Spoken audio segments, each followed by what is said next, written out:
Toda la vida humana es una búsqueda de la felicidad, es decir, de un estado completo y definitivamente satisfactorio. Identificado con mi organismo en cuanto a principio de todo lo que percibo, personalizo mi realidad, la objetivizo como yo realidad, la veo, y la veo desde entonces dominada por una amenaza. Quiero eliminar esta amenaza, lucho contra ella y espero triunfar. Quiero la agitación de esta lucha, no por ella misma, sino para alcanzar el descanso. La felicidad que persigo es precisamente este reposo. Seré feliz cuando haya acabado con la lucha al destruir al enemigo. Mientras éste todavía exista, lo que llamo a veces mi felicidad no es más que mi esperanza de la felicidad. Es solo un estado momentáneo en el que tengo la impresión de que mi triunfo definitivo es posible en un futuro cercano. Pero, como el de la muerte, está el problema de la felicidad, que es un problema insoluble porque lo plantea mi mente de manera ilusoria. Mi organismo es ciertamente vulnerable y está rodeado de cosas particulares que pueden nutrirlo. Pero cuando mi intelecto generaliza esta situación particular, cuando la absolutiza al crear un yo realidad sobre la que se cierne una amenaza, cuando plantea así la visión de un conflicto entre el ser y la nada, fabrica un problema ilusorio. Ningún conflicto manifiesto puede acabar con esta disputa metafísica sin realidad. Mi enemigo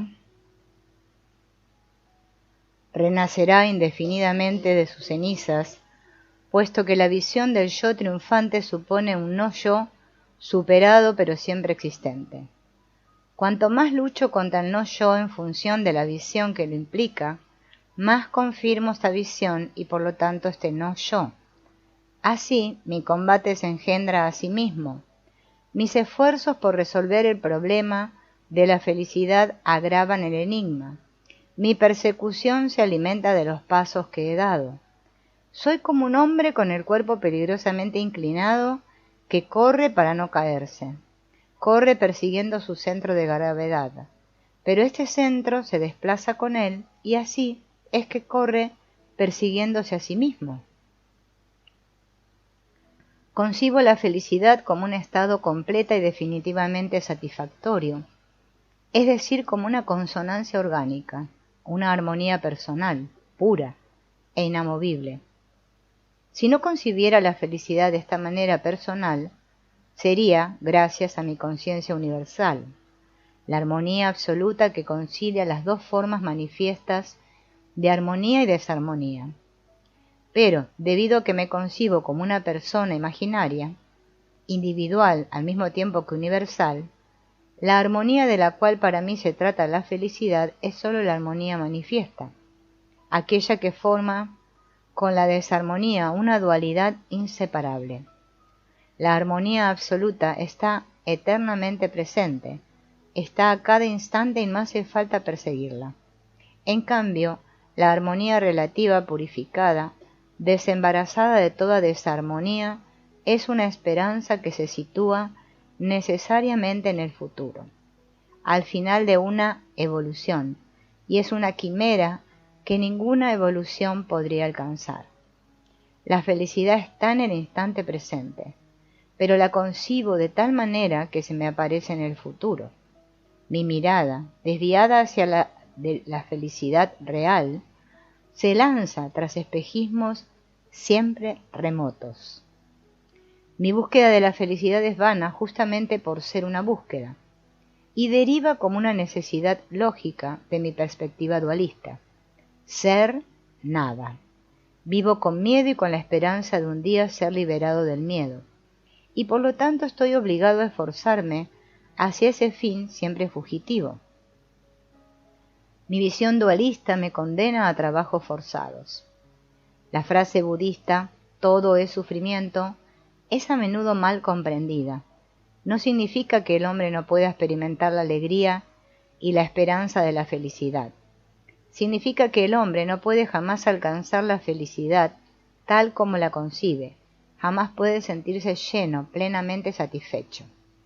Incluso cuando saborea la esperanza de la felicidad, cuando ve su combate llegando a buen término, está forzado a lanzarse sin descanso hacia el imposible logro de su empresa. Es esta obligación de arrancarse del presente para esforzarse hacia un futuro siempre fugitivo lo que constituye el sufrimiento del que habla el budismo. El hombre eufórico sufre por debajo de su euforia porque no es libre. Su atención está obligada a correr de imagen en imagen sin hallar en ninguna de ellas la morada del descanso. Está inquieto, no en calma. Esta inquietud no consiste en el hecho de que la energía del organismo psicosomático se mueva sin cesar, sino en el hecho de que el hombre experimente este movimiento como una necesidad impuesta. El hombre querría saborear la inmutabilidad, la permanencia del principio absoluto, pero al identificarse con su organismo dinámico, es en su movimiento que busca en vano la inmutabilidad. Por eso experimenta el movimiento mental como una imposición, se siente esclavizado por el film o película imaginativa, incluso cuando ésta es alegre, y esta esclavitud es un sufrimiento profundo que permanece bajo los sufrimientos y las alegrías superficiales. Mi condición desde mi perspectiva dualista es constantemente penosa. Incluso cuando encuentro la vida maravillosa, siento todavía que no es esto. Este momento es solo una alta meseta desde la que debo volver a partir. Soy el judío errante que una misteriosa maldición condena a abandonar los lugares más dulces. Me pregunto por el sentido de esta búsqueda interminable, por sus causas y por los medios para obtener el alivio. Comprendo que la misteriosa maldición que me hace correr es ilusoria. Nadie me ha condenado a este suplicio.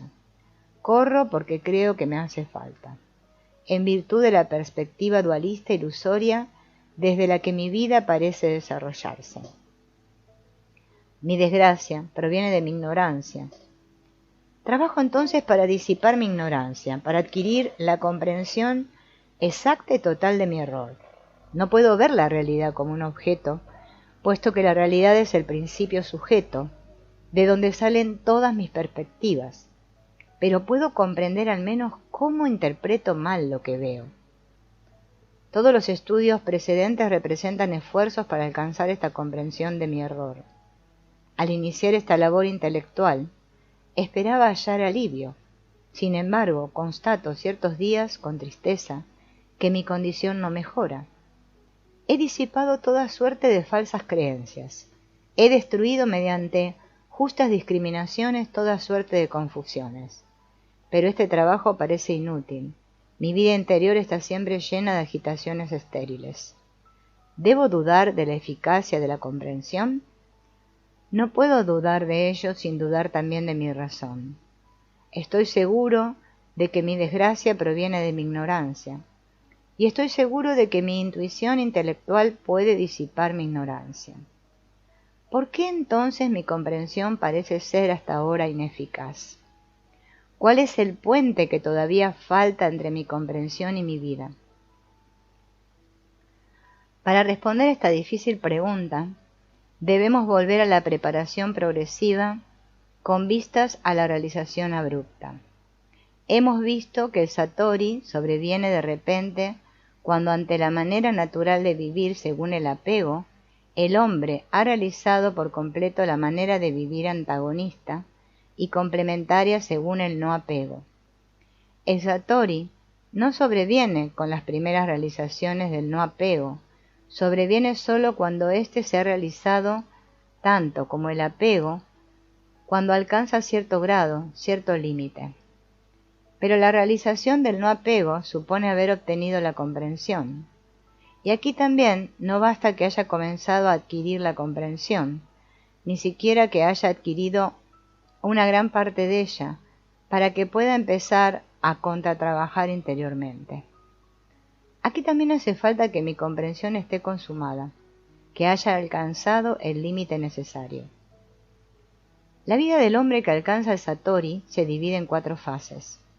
En una primera fase, este hombre edifica su organismo psicosomático. Vive según el apego y acumula así en su memoria cierto material experiencial. En el transcurso de esta primera fase, experimenta el sufrimiento de su condición, cuando este sufrimiento ha alcanzado cierto límite. Se da cuenta de que su condición le supone un problema. Entonces reflexiona y entra así en la segunda fase, o fase de la comprensión. Hace trabajar a su intelecto con sus funciones intuitiva y lógica hasta que su comprensión alcanza cierto límite. Una vez obtenido este límite, comprende la utilidad del no apego y sobre todo en qué consiste su práctica. Entra entonces por esa vía en la tercera fase, donde realizará el no apego, fase donde la vida interior se apacigua poco a poco. Finalmente, cuando la realización del no apego alcanza cierto límite, el hombre es introducido por el Satori en la cuarta y última fase. En el transcurso de esta evolución, cada pasaje de una fase a la siguiente sucede de manera repentina, cuando la fase antecedente se ha realizado hasta el límite necesario. El punto que nos interesa, sobre todo en este momento, es el pasaje de la fase de comprensión teórica a la siguiente, aquella en la que realizaremos el no apego. ¿En qué consiste este límite, ante el cual nuestra comprensión es insuficiente, para que comience el contratrabajo, apaciguador, y que una vez alcanzada nos permitirá cosechar lo que hemos sembrado? Volvamos otra vez a la evolución general hacia el Satori y utilicemos para ello un diagrama. Este diagrama muestra 3 planos superpuestos, 3 planos circulares incluidos en un cono con un eje central. El plano inferior simboliza la primera fase, de experimentación interior. El plano medio simboliza la segunda fase, de comprensión. El plano superior la tercera, de no apego. El eje central que une los 3 planos simboliza el estado de Satori que integra la totalidad del ser humano. Cada plano se realiza desde la periferia hacia el centro, es decir, hacia el punto de intersección del eje. La evolución del hombre en este diagrama se puede ver como una corriente realizadora que comienza a funcionar en la periferia del plano inferior.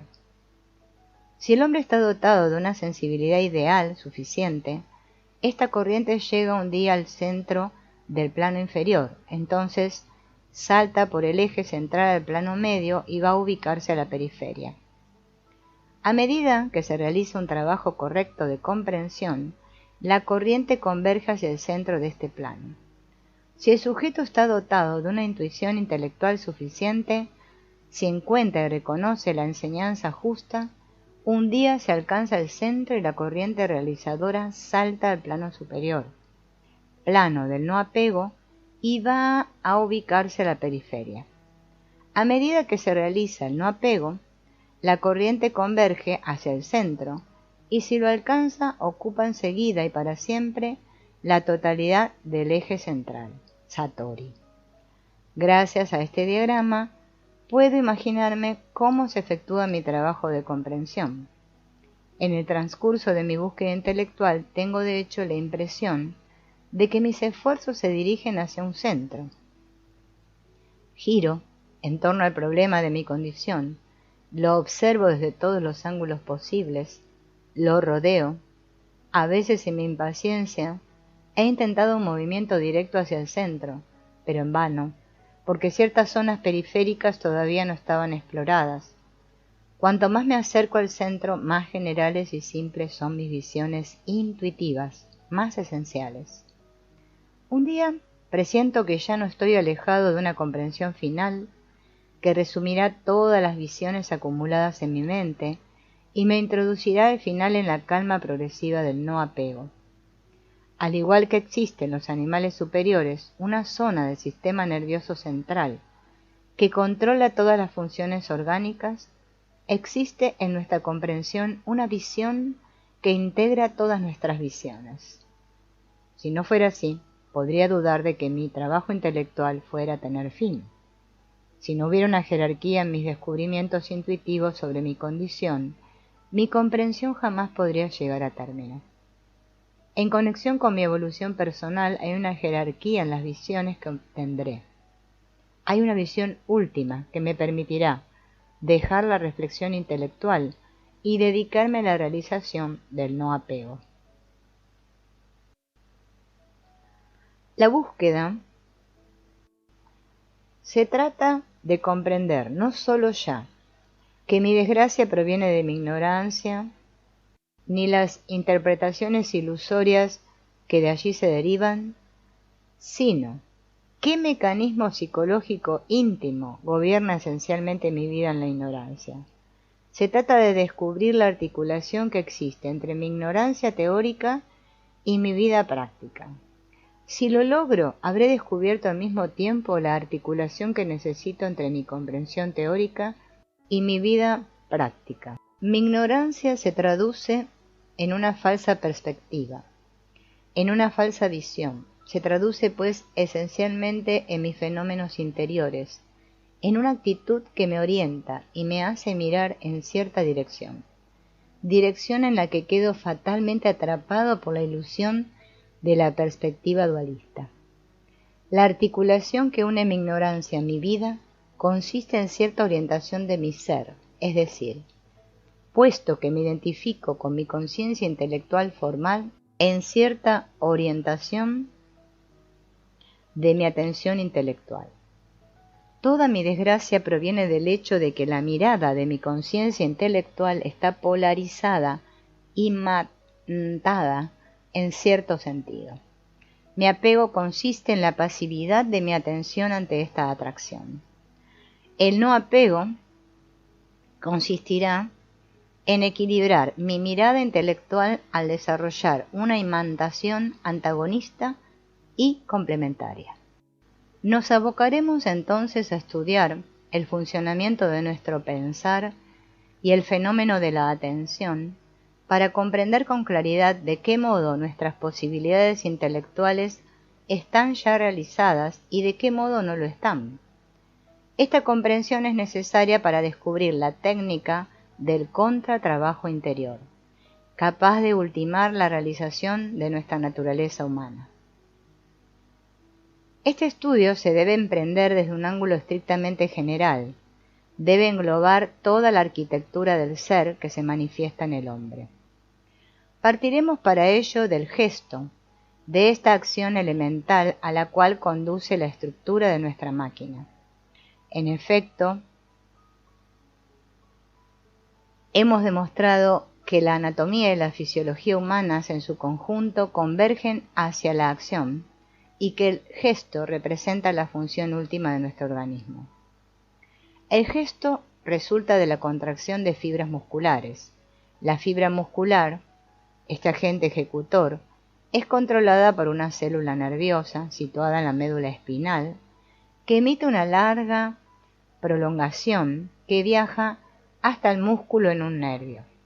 El conjunto de las células nerviosas que controlan la contracción de los músculos constituye lo que llamaremos la instancia nerviosa inferior. Esta instancia nerviosa inferior activa directamente la contracción muscular, es decir, que su actividad provoca esta contracción. Por encima de esta instancia existe una instancia nerviosa superior. Es un conjunto de células situadas en la corteza cerebral, células corticales, que emiten fibras que las unen con células medulares, cuya actividad controlan. Cada célula medular es controlada por una célula cortical, y este control es de tipo inhibitorio, es decir, que la actividad de la célula cortical provoca la no actividad de la célula medular, mientras que la no actividad de la célula cortical permite la actividad de la célula medular. Por lo tanto, mientras que la célula medular gobierna la contracción muscular, la célula cortical gobierna por inhibición de la célula medular la descontracción muscular. Cuando todas las células corticales están en actividad, todas las células medulares están inhibidas y toda la musculatura está en reposo. Si todas las células corticales estuvieran inactivas, todas las células medulares estarían en actividad y toda la musculatura estaría en contracción durable, en contractura. ¿Qué sucede ahora durante un gesto voluntario? A cada instante de este gesto, ciertas fibras musculares se contraen, mientras que las otras están en reposo. Esto es porque ciertas células medulares están activas, mientras que las otras están inhibidas. Y esto es porque ciertas células corticales están inactivas, mientras que las otras están activas. ¿Cómo se produce esta situación? Supongamos que estoy acostado en el sofá con los brazos al costado del cuerpo. Me descontraigo por completo. Todos mis músculos están en reposo. Y en este momento todas mis células medulares están inhibidas por mis células corticales, todas activas. Luego ordeno a mi brazo derecho que se eleve algunos centímetros sobre el sofá. El brazo se eleva. ¿Qué sucedió? Que cierta parte de mis fibras musculares que corresponden a este gesto entraron en actividad porque se ha levantado la inhibición de las células medulares correspondientes y éstas les han dado la orden, y estas células medulares han dejado de estar inhibidas porque las células corticales correspondientes han dejado de estar activas. Pero, ¿por qué estas células corticales que corresponden precisamente al gesto que he querido hacer han dejado de estar activas mientras que todas las demás persistieron en su actividad? Debemos suponer que la instancia nerviosa superior, esta instancia que supera y controla la instancia inferior, es a su vez superada y controlada por otra instancia que llamaremos instancia psicomotriz, que no tiene soporte material visible en el microscopio. Cuando consideramos una única fibra muscular controlada por una única célula medular, controlada a su vez por una única célula cortical, esta última parece ser suficiente para explicar la contracción voluntaria. Provoca esta contracción al dejar de estar activa. Pero cuando consideramos un gesto durante el cual un gran número de fibras musculares se contraen mientras que las demás permanecen en reposo, se vuelve evidente que la no actividad de varias células corticales correspondientes requiere una explicación. Se vuelve evidente que esta no actividad depende de un control superior que funciona también de modo inhibidor. Cuando elevé voluntariamente el brazo, la instancia psicomotriz inhibió las células corticales correspondientes a este gesto y liberó así la actividad de las células medulares que controlaban las fibras musculares. Podemos representar esta disposición en un diagrama. En este diagrama nos basta mostrar dos fibras musculares, una que simboliza todas las fibras que se contraen en el gesto del momento y otra que simboliza todas las fibras que permanecen en reposo. Basta también mostrar dos células medulares y dos células corticales. Una de las células corticales está activa, en negro, controla una célula medular inhibida, en blanco, de la cual depende una fibra muscular en reposo, fina y alargada. La otra célula cortical está inhibida, controla una célula medular activa, de la cual depende una fibra muscular contraída, globular y acortada. El círculo que encierra las dos células medulares representa la instancia nerviosa inferior, el que encierra las dos células corticales, la instancia nerviosa superior. Por encima se encuentra la instancia psicomotriz. De esta parte, hacia las dos células corticales, un enlace de control que va a inhibir una de las células a la vez que deja a la otra estar activa. Representamos este enlace con una línea punteada para simbolizar la naturaleza sutil de esta escala jerárquica. El anatomista no puede ver ninguna fibra nerviosa articularse con la célula cortical, como si ve la fibra de la célula cortical articularse con la célula medular. Estamos allí, fuera del dominio accesible a nuestros órganos sensoriales. Insistiremos sobre el modo inhibidor que caracteriza el funcionamiento de estos tres primeros niveles, porque este modo es lo opuesto a las ideas preconcebidas del sentido común. Esto nos ayudará con una comparación en la que opondremos la jerarquía psicomotriz a la jerarquía militar. La célula medular corresponderá al soldado y su fibra muscular a la escoba con la que el soldado barre el patio del cuartel. La célula cortical será el suboficial, la instancia psicomotriz el oficial. En el ejército, el oficial comanda al suboficial y la actividad de uno provoca la actividad del otro. Luego el suboficial transmite la orden al soldado, quien ejecuta la orden. Ahí también una actividad provoca otra actividad. En esta jerarquía donde las actividades de todos los grados coinciden, cada grado subalterno trabaja solo bajo la orden del grado superior. A falta de orden está inactivo. Es distinto en la jerarquía psicomotriz. Aquí el soldado barre cuando el suboficial no le dice nada. Cuando el suboficial actúa, es para impedir que el soldado barra, y actúa así cuando el oficial no le dice nada. Cuando el oficial actúa, es para impedir que el suboficial impida al soldado barrer, de modo que éste barra. Dejado a sus anchas, el soldado barrería todo el tiempo por su cuenta. El suboficial todo el tiempo impediría al soldado que barra. En la jerarquía militar la iniciativa viene de arriba y repercute en los grados subalternos. En la jerarquía psicomotriz, cada grado subalterno tiene su iniciativa constante y el funcionamiento efectivo de esta iniciativa está inhibido por el funcionamiento de la iniciativa superior.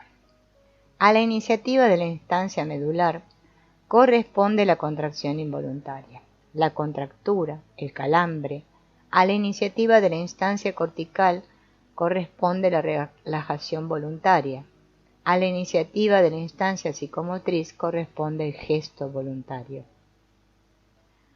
Volvamos a la instancia psicomotriz. Su funcionamiento se traduce en la concepción imaginativa del gesto hacer.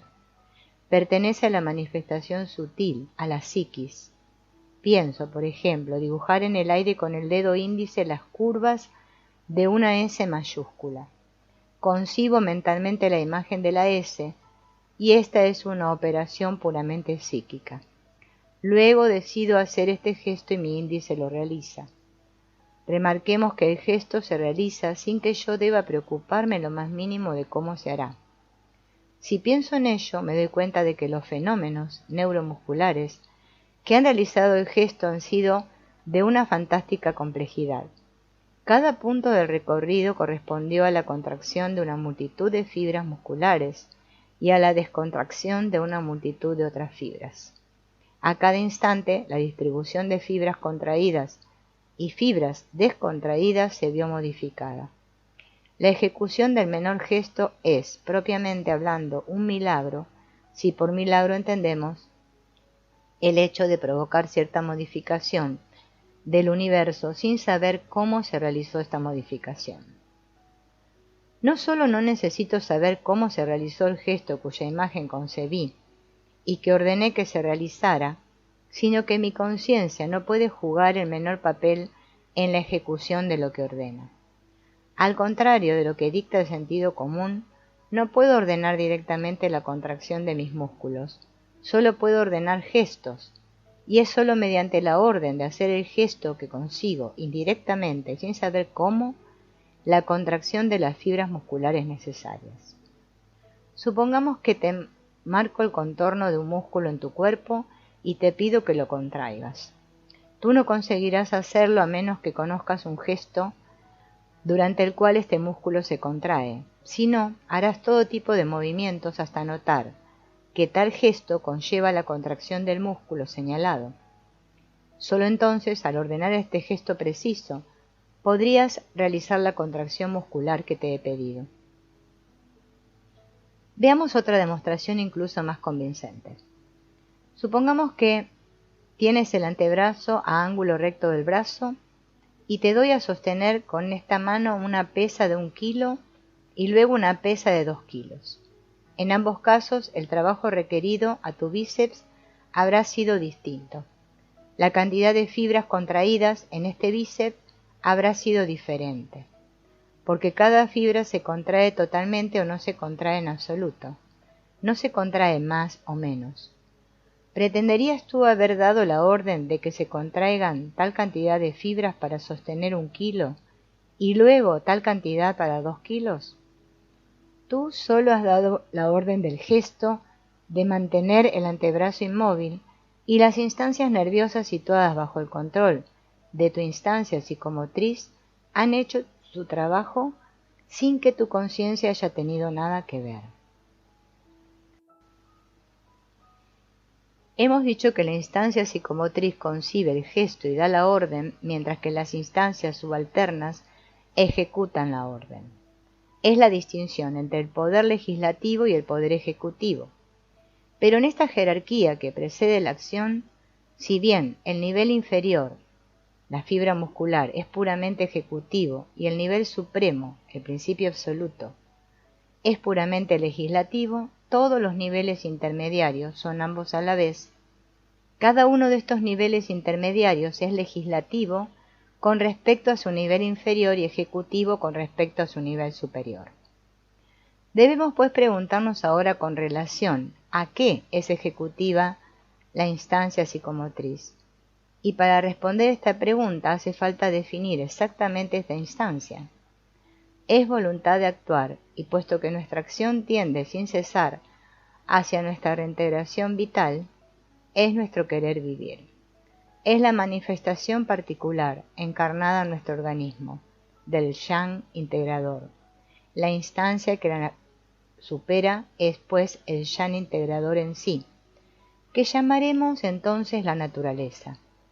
La instancia psicomotriz es nuestro querer vivir particular. Es el pensamiento particular que se ejecuta en nosotros, el querer vivir general o natural y que concibe los gestos correspondientes. Y la naturaleza es el pensamiento general que concibe el querer vivir general y controla su ejecución particular por medio de nuestra instancia psicomotriz. En cuanto a la naturaleza en sí o voluntad general de la vida, es superada por el principio absoluto, pura concepción del universo, que controla la ejecución del universo por medio de la naturaleza. Ahora podemos completar nuestro diagrama, que consta de 5 instancias superpuestas. Antes de comentar este diagrama, recordemos que no debemos buscar ver en él la estructura del hombre tal cual es en sí misma. Un diagrama es solo una construcción artificial que ayuda al intelecto a comprender ciertas relaciones entre las cosas tal como aparecen ante este intelecto. Como un diagrama indica ciertas relaciones y no indica otras, siempre es a la vez relativamente verdadero y relativamente falso.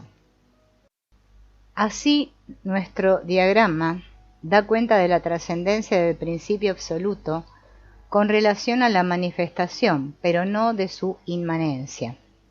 A primera vista se diría que la jerarquía de estas 5 instancias es análoga a la jerarquía militar, que el principio absoluto comanda la actividad de la naturaleza, que comanda la actividad de la instancia psicomotriz, que comanda a su vez las 2 instancias nerviosas. En realidad el principio absoluto reside en todos los niveles de la manifestación. Cada uno de estos niveles es un dinamismo propio y el control del que es objeto funciona de modo inhibidor. El principio absoluto es a la vez el gran inhibidor y el gran actor, el no actuar, y el actuar es el actuar en cuanto inmanente y el no actuar en cuanto trascendente. Las 2 instancias nerviosas son accesibles a nuestros órganos sensoriales, son materiales en el sentido habitual del término, es decir, que engloban cosas inanimadas, materias psicoquímicas, constituyen la parte material de la jerarquía. Por eso las hemos encerrado en un círculo que representa lo que llamamos nuestro cuerpo. La instancia psicomotriz es el querer vivir individual, el pensamiento individual que anima el cuerpo. Por eso podemos llamarla alma, mientras que la naturaleza, querer vivir universal, del cual el alma Ese representante individual puede denominarse espíritu. El espíritu pertenece al dominio intemporal, puesto que siendo el principio de los fenómenos, no es el mismo un fenómeno. Principio del espacio-tiempo no depende de éste. El alma, en el sentido que le damos actualmente, es la articulación entre lo universal y lo individual, entre lo intemporal y lo temporal. Los pensadores que han creado una entidad a la vez intemporal y temporal, y emplearon entonces la palabra alma para designar esta parte del individuo que suponían eterna, se preguntaron sobre la articulación que unía esta alma con el cuerpo. De hecho, debemos llamar espíritu a lo intemporal, cuerpo al individuo temporal y alma a la articulación entre los dos. Así concebida, es evidente que el alma no puede estar situada únicamente ni en el tiempo ni fuera del tiempo.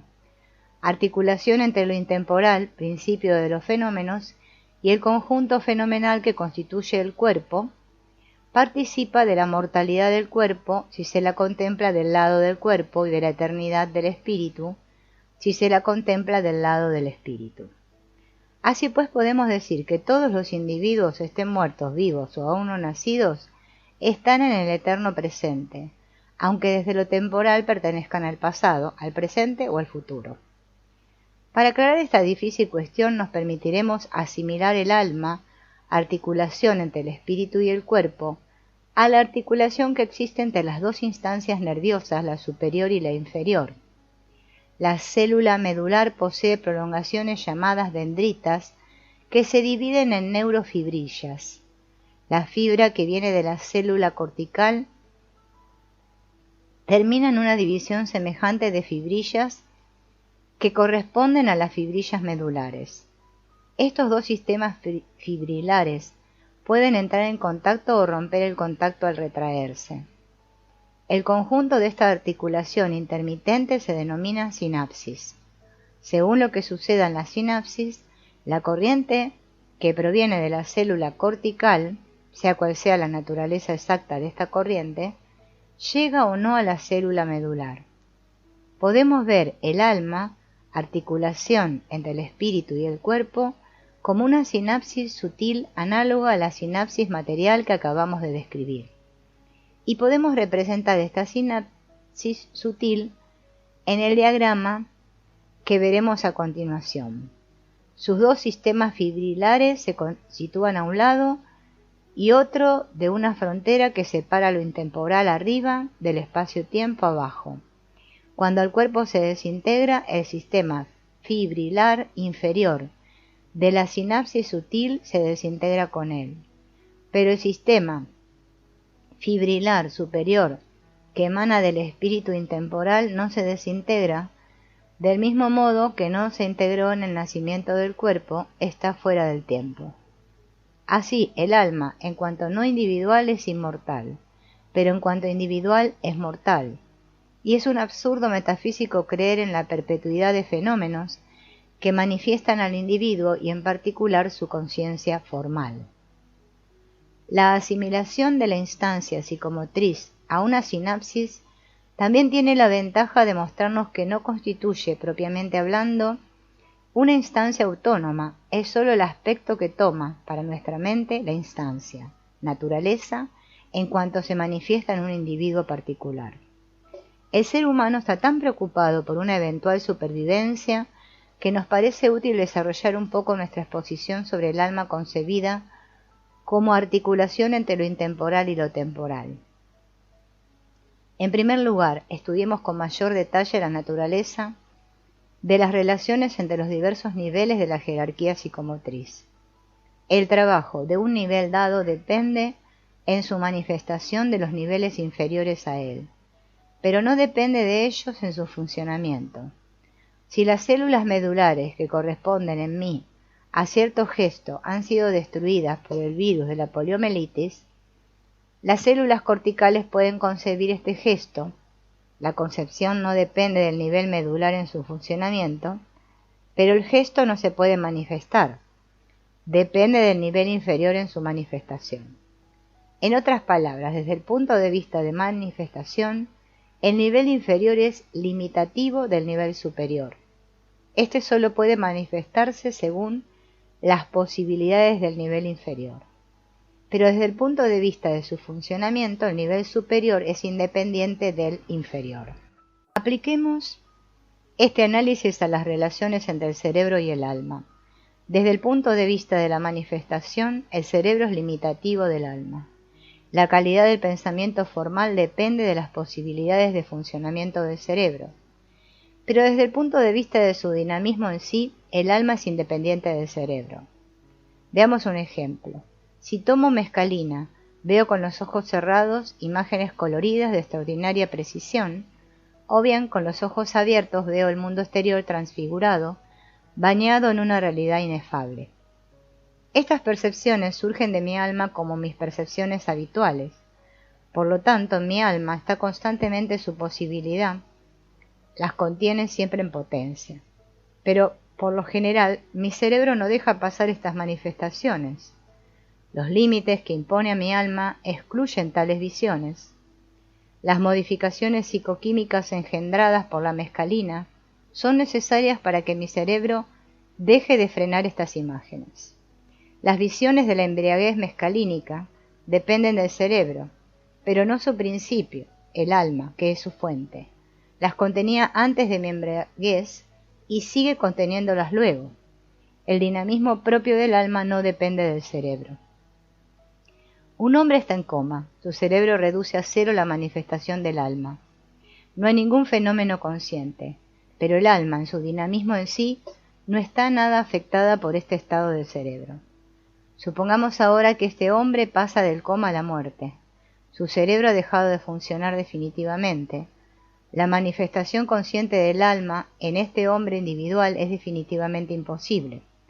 Pero esta alma, en su mitad intemporal, no está de ningún modo afectada por el deterioro del cerebro, es decir, por la muerte. Es siempre como era antes del nacimiento de este hombre.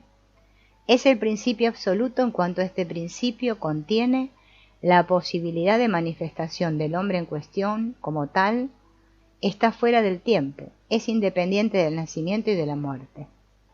Este hombre es, desde toda la eternidad, como posibilidad de manifestación contenida en el principio absoluto eterno. Esta posibilidad se actualiza entre el nacimiento y la muerte, pero ella es eternamente más allá de los límites de esta actualización temporal. Este hombre que acaba de morir es siempre, aunque ya no exista como era siempre antes de nacer.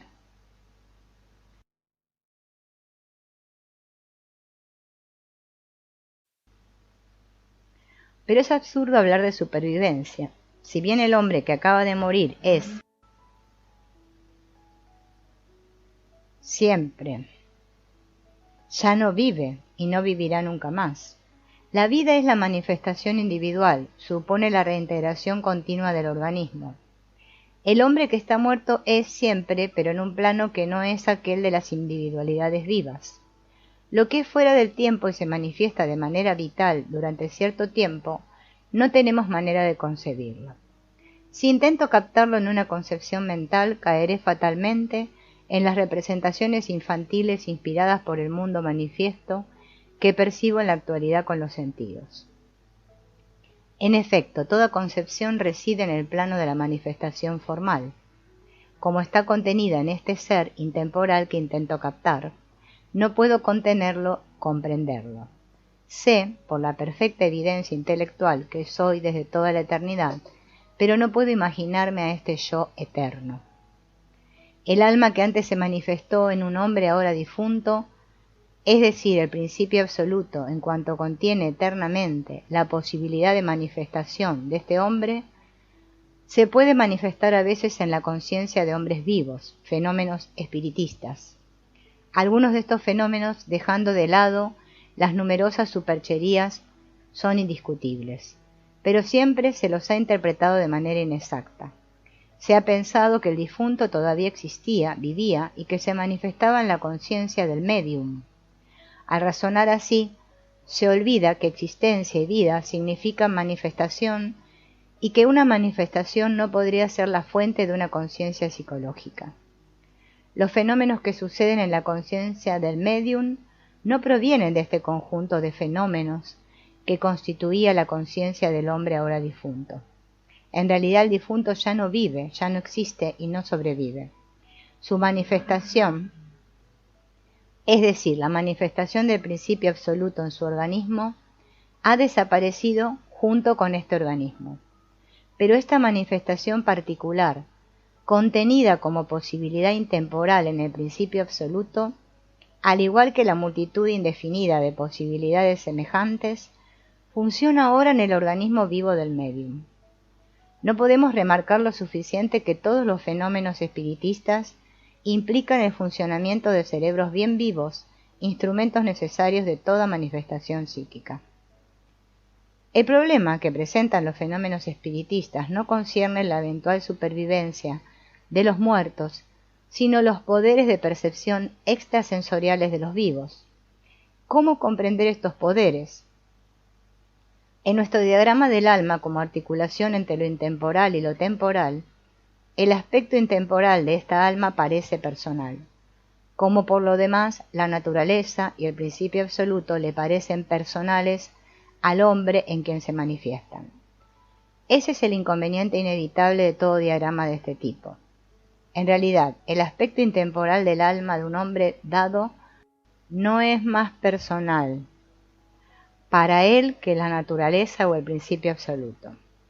El alma intemporal de un hombre dado no es otra cosa que el alma cósmica que anima el universo en su plano vital.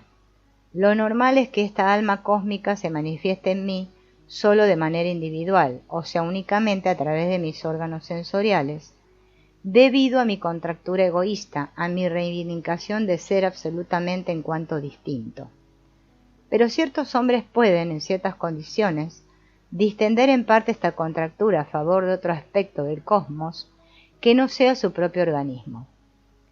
Esta descontracción parcial del médium somete su conciencia a la acción del principio absoluto, en cuanto éste contiene intemporalmente aquello extraño al organismo del médium. La conciencia de éste manifiesta entonces el principio absoluto como principio de aquel elemento extraño y se manifiesta pues como si fuera este elemento. El médium que uno cree que está en comunicación con un hombre muerto manifiesta solo el principio absoluto a la manera del muerto, como este muerto lo ha hecho durante toda su vida y como lo haría todavía si no estuviera muerto. Veamos ahora nuestra jerarquía psicomotriz desde el punto de vista de la libertad. Conforme a su situación, los niveles son más o menos libres según la importancia de lo que condicionan y de aquello por lo que son condicionados. La fibra muscular no es en ningún caso libre, puesto que no condiciona nada y está condicionada por todos los otros niveles. La instancia nerviosa inferior goza de cierta libertad, puesto que condiciona la fibra muscular. La instancia nerviosa superior es más libre, puesto que condiciona la instancia inferior y a través de ella la fibra muscular, etc. El principio absoluto es el único con perfecta libertad, puesto que condiciona todo y no es condicionado por nada. El hombre encarna en sí mismo los dos aspectos, integrador y desintegrador del yang, o pensamiento cósmico creador, pero en su desarrollo habitual solo realiza el aspecto integrador de este pensamiento. Veremos ahora las instancias acerca de la jerarquía que constituye la estructura del hombre. Para ello usaremos un diagrama que presenta una serie de ruedas superpuestas o yuxtapuestas repartidas en 3 niveles.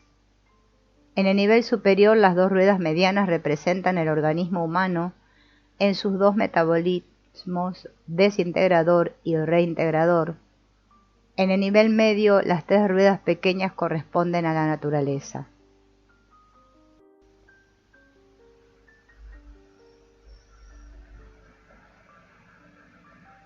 El dominio metafísico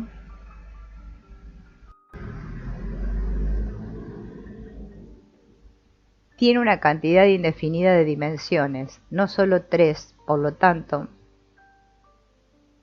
estos diagramas escapan a las leyes que rigen los planos industriales. En la cima de nuestra estructura reside el principio absoluto.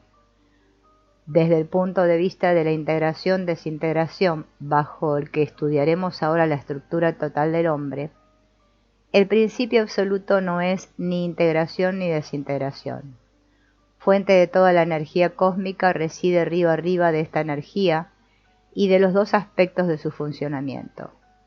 Es a la vez el no actuar y el actuar. El centro inmóvil de la gran rueda corresponde al no actuar, mientras que su circunferencia móvil corresponde al actuar. En lo más bajo de nuestra estructura se hallan las dos ruedas que representan el organismo humano.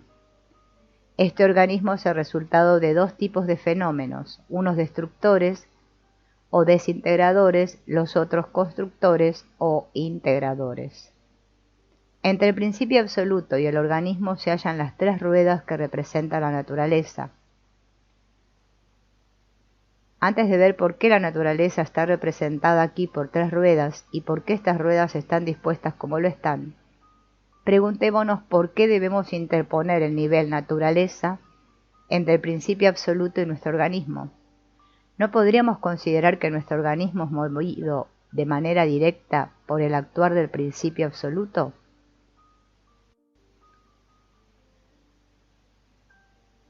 Nuestra perspectiva mental impone la discriminación entre el principio absoluto y la manifestación. No podemos confundir el uno inamovible, que intuimos detrás del movimiento cósmico, con el movimiento mismo. Debemos distinguir el principio en cuanto es y el principio en cuanto se manifiesta, el actuar principal y la acción cósmica que opera en todos los fenómenos. Pero asimismo debemos distinguir también el movimiento cósmico general y las 10.000 cosas que él crea, es decir, los fenómenos. Las leyes generales del cosmos, que existen en un modo dual, ley de gravedad, ley de expansión del universo, fuerza centrípeta, fuerza centrífuga, etc., se deben distinguir no sólo del principio uno, sino también de lo múltiple indefinido de los fenómenos particulares. La perspectiva discriminativa de nuestro intelecto debe pues concebir la existencia de una instancia entre el principio absoluto y nuestro organismo, entre el noumeno y los fenómenos. Esta instancia constituye lo que aquí llamamos la naturaleza.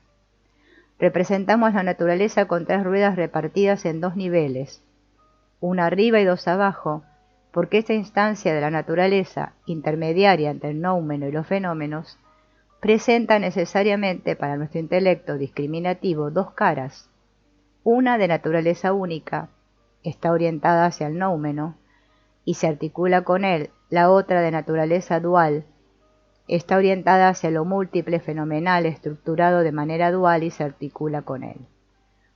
Para unir lo uno a lo múltiple dual, la naturaleza tiene necesariamente dos aspectos, lo único y el otro dual. Las dos ruedas naturales inferiores, designadas con las letras I y D, representan la integración y la desintegración que operan en la naturaleza de manera acoplada y complementaria. La designación de la rueda natural superior, N-I, es más delicada de comprender. N-I quiere decir no integración. Hemos elegido este término negativo porque esta cara de la naturaleza, orientada hacia el principio absoluto y articulada con él, pertenece todavía al dominio de lo no manifiesto. Este término negativo, como todos los términos análogos usados por la metafísica, no tiene un sentido privativo.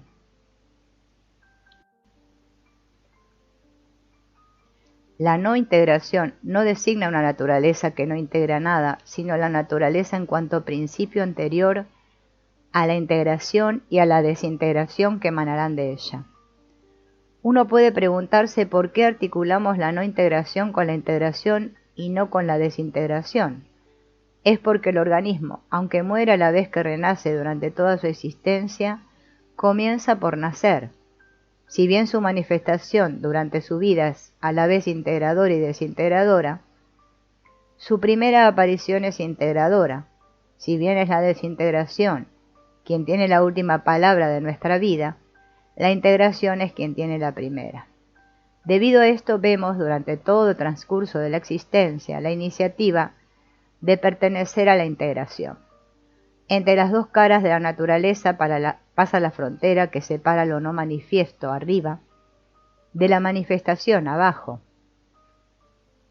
En la manifestación las dos ruedas representan su aspecto sutil o psíquico, y las ruedas más inferiores representan el aspecto grosero o material, el organismo vivo que los fisiólogos pueden estudiar con sus instrumentos de observación y medición. En el conjunto de nuestro diagrama hemos elegido para simbolizar los encadenamientos cósmicos dinámicos ruedas articuladas directamente unas con otras porque el dispositivo da cuenta de la ley de complementariedad. Las ruedas articuladas así, y no por ejemplo mediante correas de transmisión, giran en parejas en sentido inverso una de otra. Se ve en nuestro diagrama donde hemos hecho girar de modo arbitrario el principio absoluto en sentido de las agujas del reloj, lo que determina necesariamente el sentido de rotación del resto del sistema. Podríamos, por supuesto, invertir todos los sentidos. Lo interesante son las relaciones de identidad o de oposición que existen entre los sentidos de rotación de diferentes ruedas.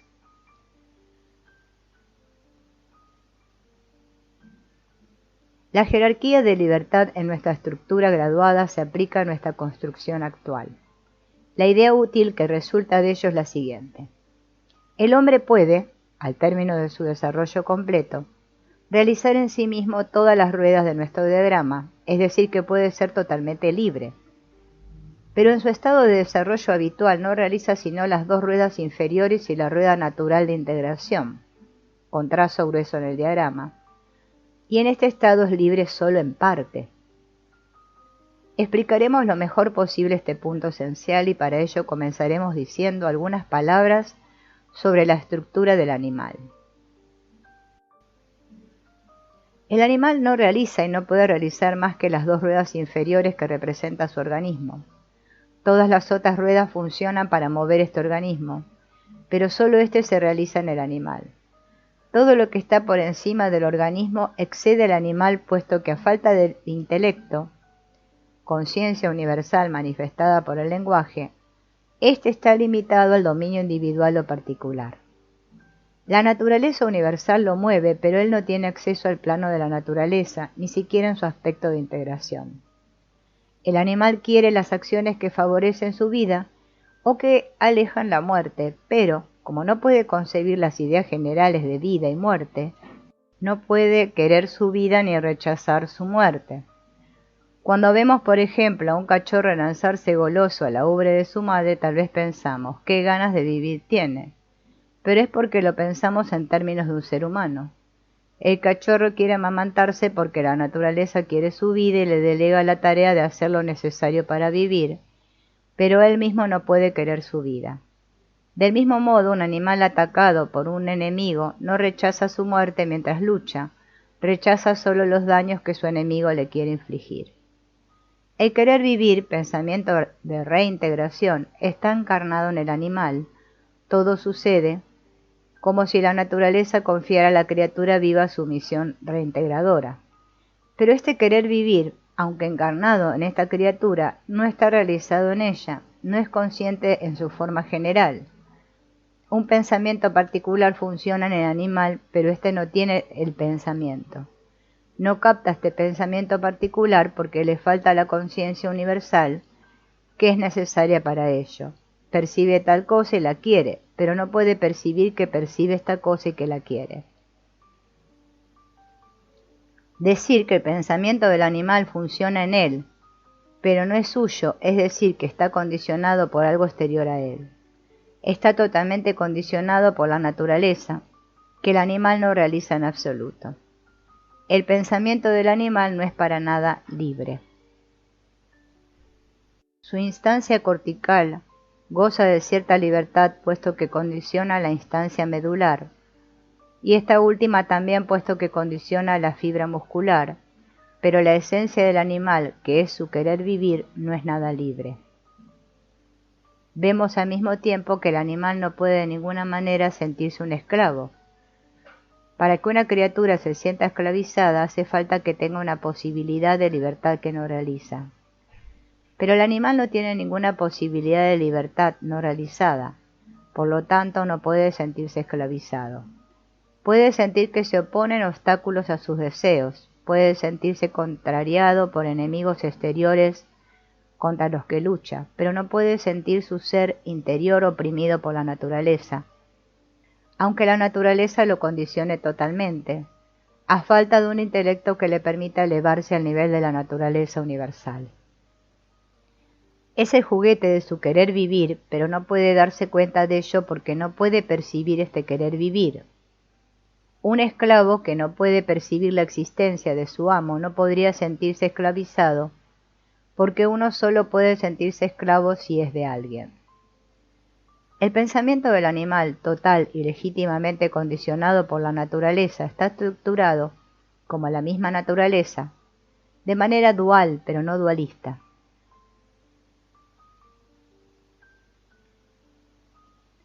El pensamiento del animal contiene de manera imparcial, como la misma naturaleza, armonía y desarmonía, integración y desintegración, convergencia y divergencia. Las asociaciones se reorganizan en él de manera constante, ninguna es estable. El animal no percibe la armonía ni la desarmonía en sí mismas bajo su aspecto general o universal. En consecuencia, su preferencia particular por su propia integración convergente no puede prolongarse en su pensamiento como parcialidad, por la integración en general y a través de ésta por tales integraciones particulares. Jamás el animal concebirá que tal cosa debe existir. El hombre, al comienzo de su vida, funciona como el animal. El bebé, como el animal, es un dinamismo encarnado bajo el modo de querer vivir, pero es incapaz de querer conscientemente vivir a falta de la capacidad de concebir la idea. Luego aparece el intelecto. La conciencia del niño se vuelve capaz de concebir ideas generales, de percibirlas bajo una perspectiva sujeto-objeto y de manipularlas en ecuaciones lógicas, todo gracias al lenguaje, que simbolizan estas ideas y las vuelven en apariencia entidades autónomas. Este poder supremo que constituye el intelecto verbal parece un regalo magnífico, pero de hecho introducirá al hombre en un mundo de contradicciones desgarradoras. Es así porque el intelecto no aparece de entrada con un desarrollo pleno, sino que llega a éste de manera progresiva. Si el intelecto apareciera de entrada con todas sus posibilidades, el niño percibiría la realidad única e inalterable en todos los fenómenos que manifiestan el movimiento cósmico, realizaría la inmanencia en todos los fenómenos de esta realidad trascendente, percibiría la integración general y la desintegración general, la vida y la muerte como iguales y complementarias, puesto que conciliadas en el devenir que manifiesta dinámicamente el ser inalterable. Como la realidad una se querría a sí misma en este niño capaz de percibirla, el niño querría el devenir que manifiesta la realidad. Adheriría a la naturaleza de las cosas, a su propia muerte como a su vida. Llevaría a cabo el querer vivir natural, pero sin apego, es decir, aceptando el eventual fracaso. Queriendo en su esencia animal su vida y no su muerte, querría en su esencia humana todo lo que le sucediera. Su esfuerzo por vivir no sería una lucha dramática que tiene lugar bajo una espada de Damocles, sino un juego cuyo carácter alegre no dependería en ningún caso de su resultado. La vida humana, fueran cuales fueran los incidentes fenoménicos, estaría bañada en la atmósfera que evoca esta frase zen: la tierra es el paraíso.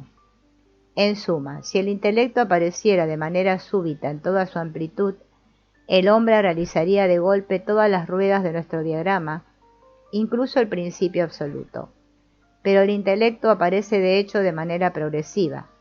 La realización del hombre, llamado en teoría a ocupar todas las ruedas del diagrama, se efectúa en la práctica como un impulso ascendente que parte de las dos ruedas inferiores, orgánicas, y sube a la conquista de la estructura total.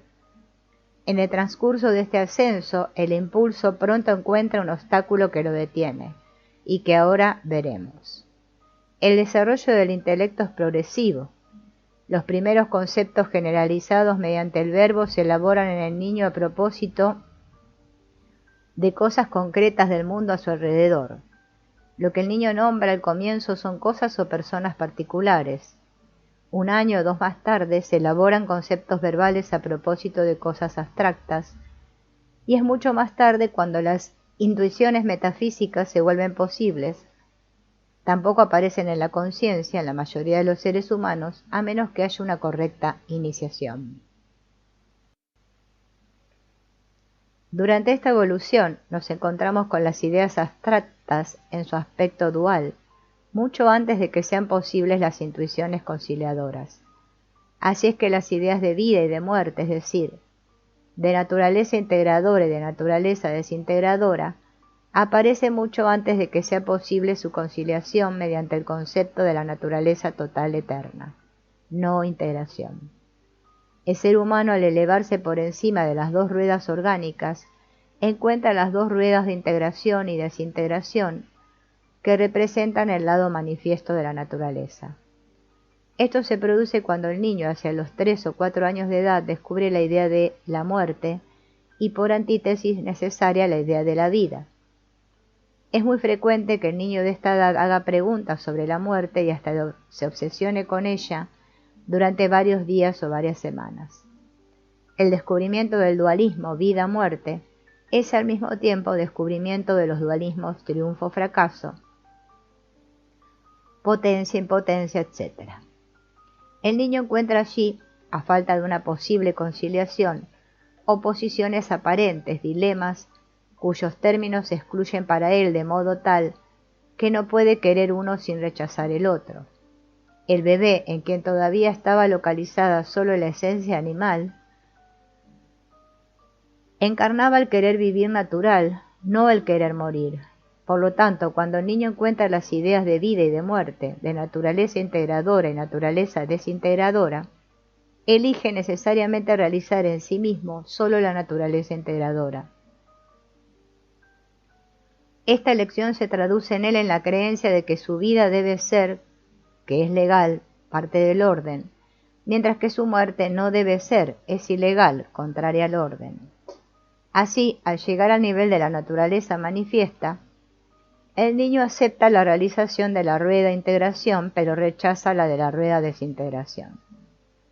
Hemos dicho que el niño quería vivir y rechazaba morir. La realidad es más compleja porque entonces el ser humano ya no es solo un organismo, un ego. Es ahora la idea de un ego o un ego ideal, general, distinto del organismo. Es una yo realidad que, identificada fundamentalmente con el organismo, puede transferir esta identificación hacia otras cosas, concretas o abstractas.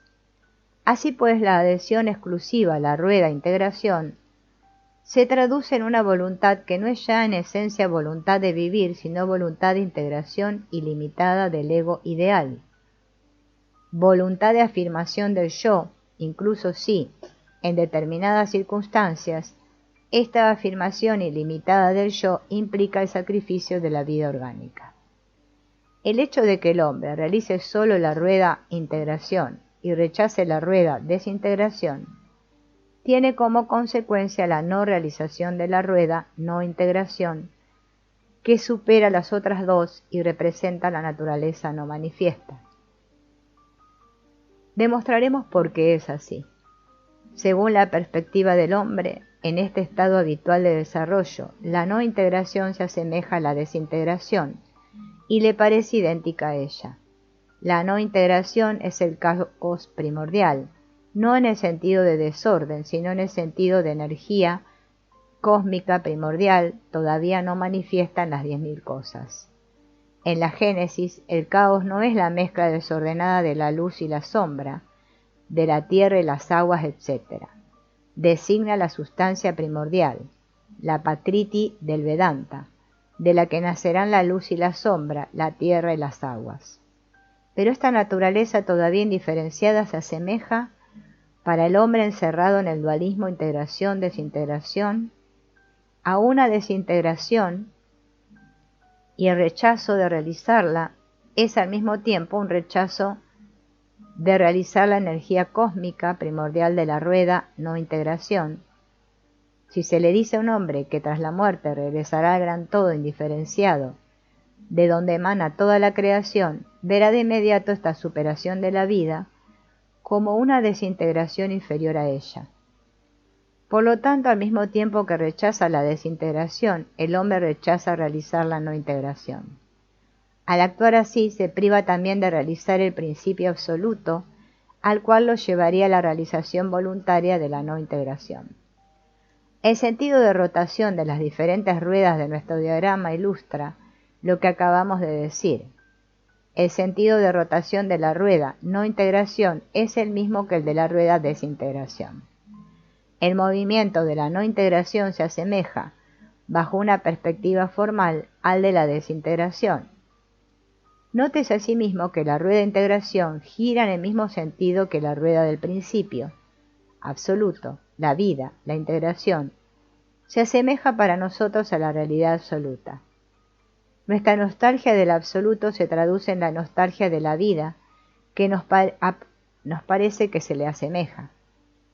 Pero la adoración de la vida genera un rechazo de la muerte que nos bloquea el camino al absoluto. Este rechazo es lo que, en la religión cristiana, simboliza el no de Satanás.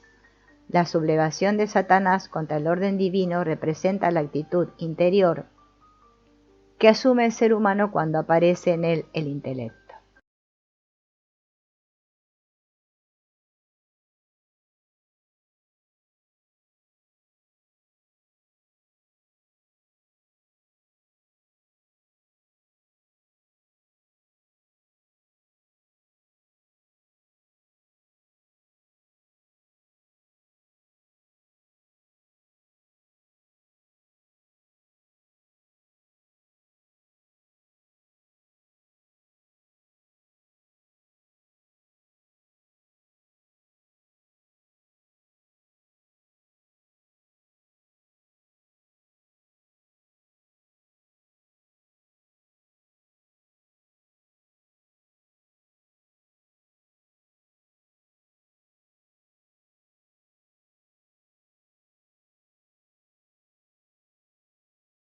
La aceptación de la integración y el rechazo de la desintegración y de la no integración se sitúan en el mundo verbal al que el hombre accede cuando comienza a manifestarse en él la conciencia universal.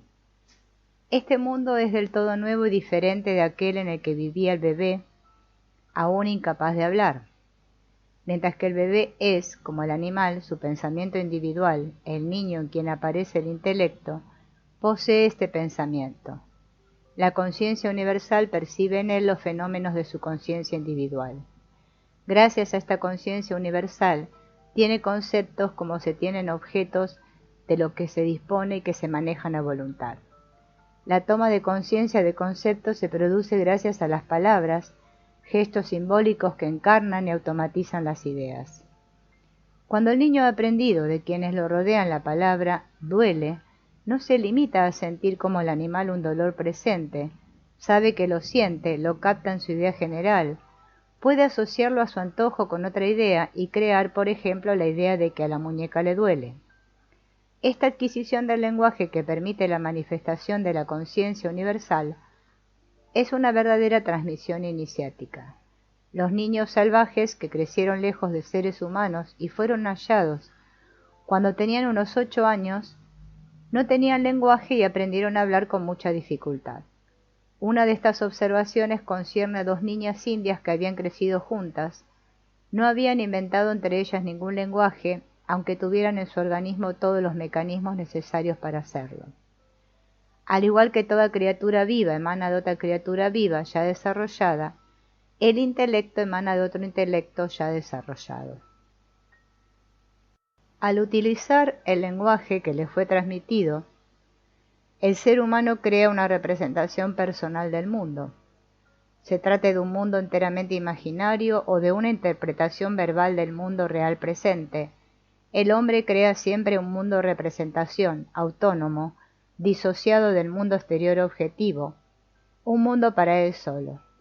Llamaremos a este mundo subjetivo verbal, al igual que el pensamiento verbal que lo crea. Claro que las representaciones mentales que tengo a lo largo del día no se acompañan siempre de un lenguaje interior netamente articulado, de frases completas pronunciadas en la mente como cuando recito un poema para mis adentros.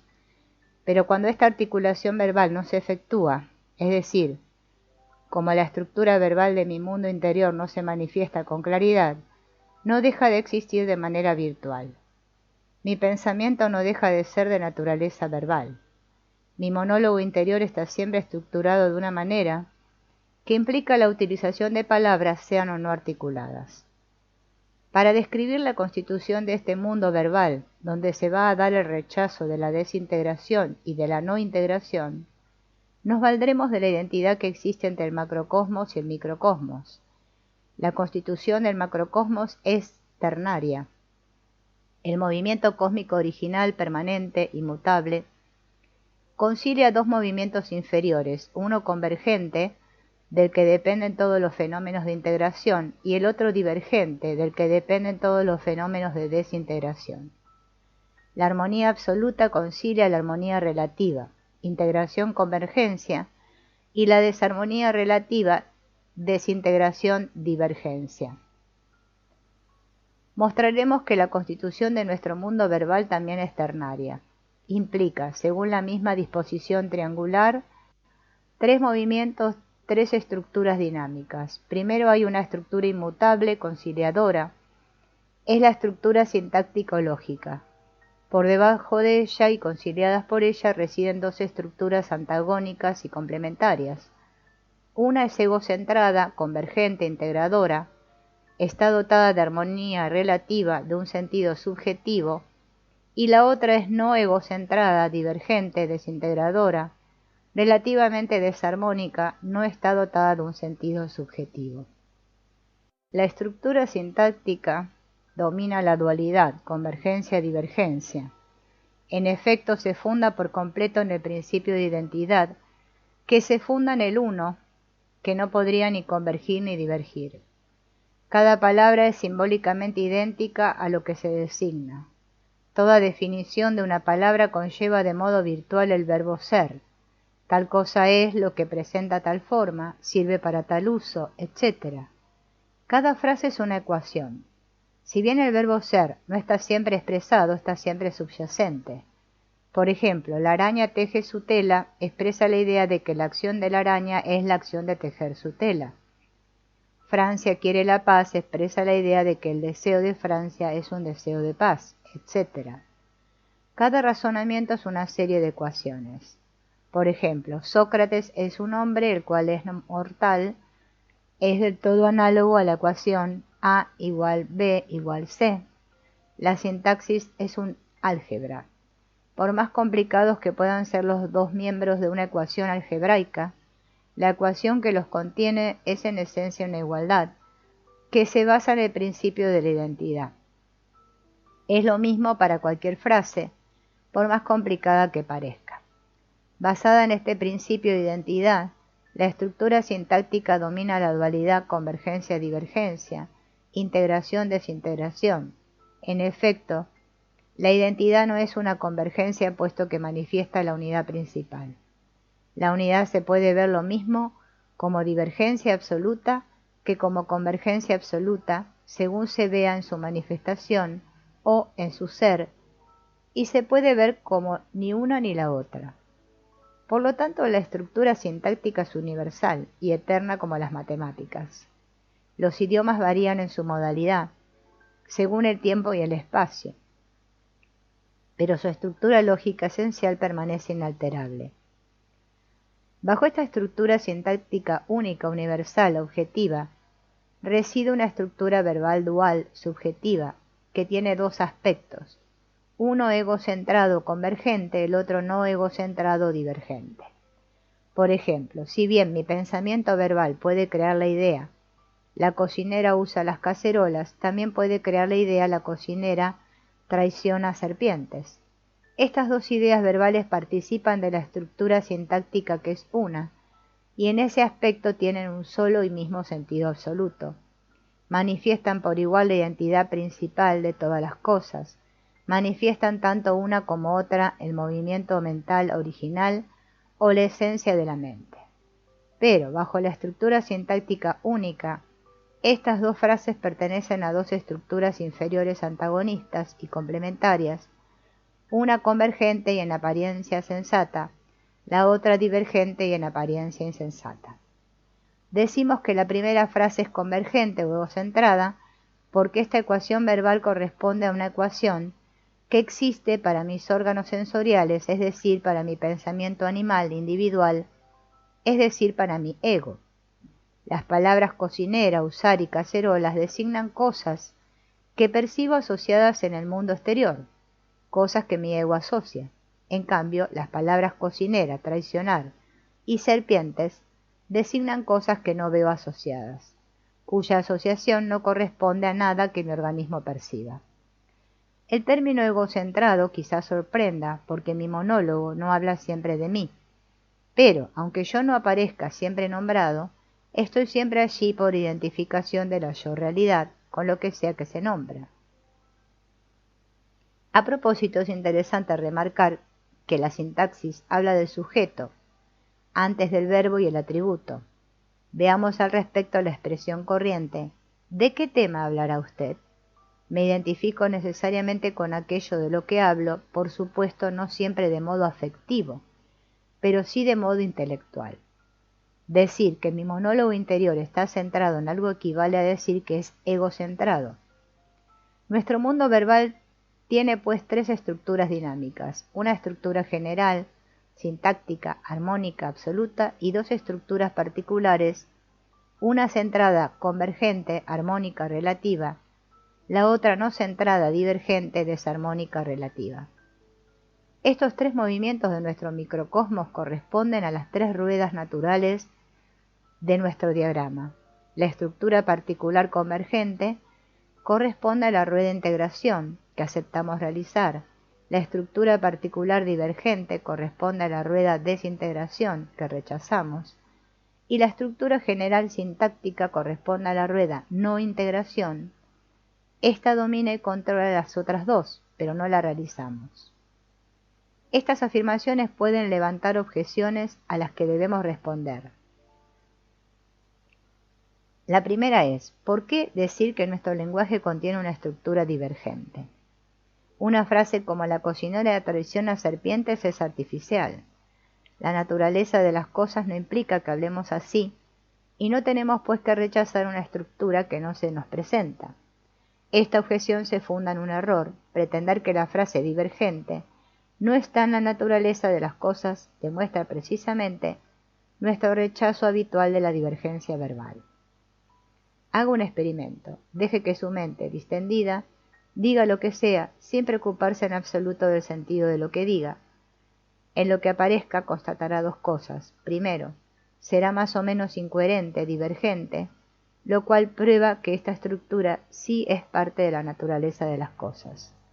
Por otro lado, está presente allí la estructura sintáctica, tal vez esté reducida al mínimo.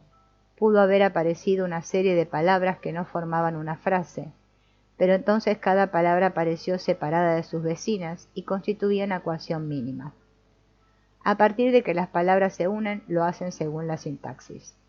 Usted no podría imaginar entre las palabras una unión intelectual que no estuviera construida según la estructura sintáctica universal. Insistamos sobre el hecho de que la estructura verbal divergente es parte de la naturaleza de las cosas. Mi mente contiene una cantidad indefinida de frases divergentes posibles, así como contiene una cantidad indefinida de frases convergentes posibles. No acostumbro a elaborar sino frases convergentes, pero esto no refuta de ningún modo la existencia de la mitad divergente de mi mundo verbal. También podría preguntarme por qué digo que, en nuestro estado habitual, no realizamos la estructura sintáctica aunque la utilicemos sin cesar.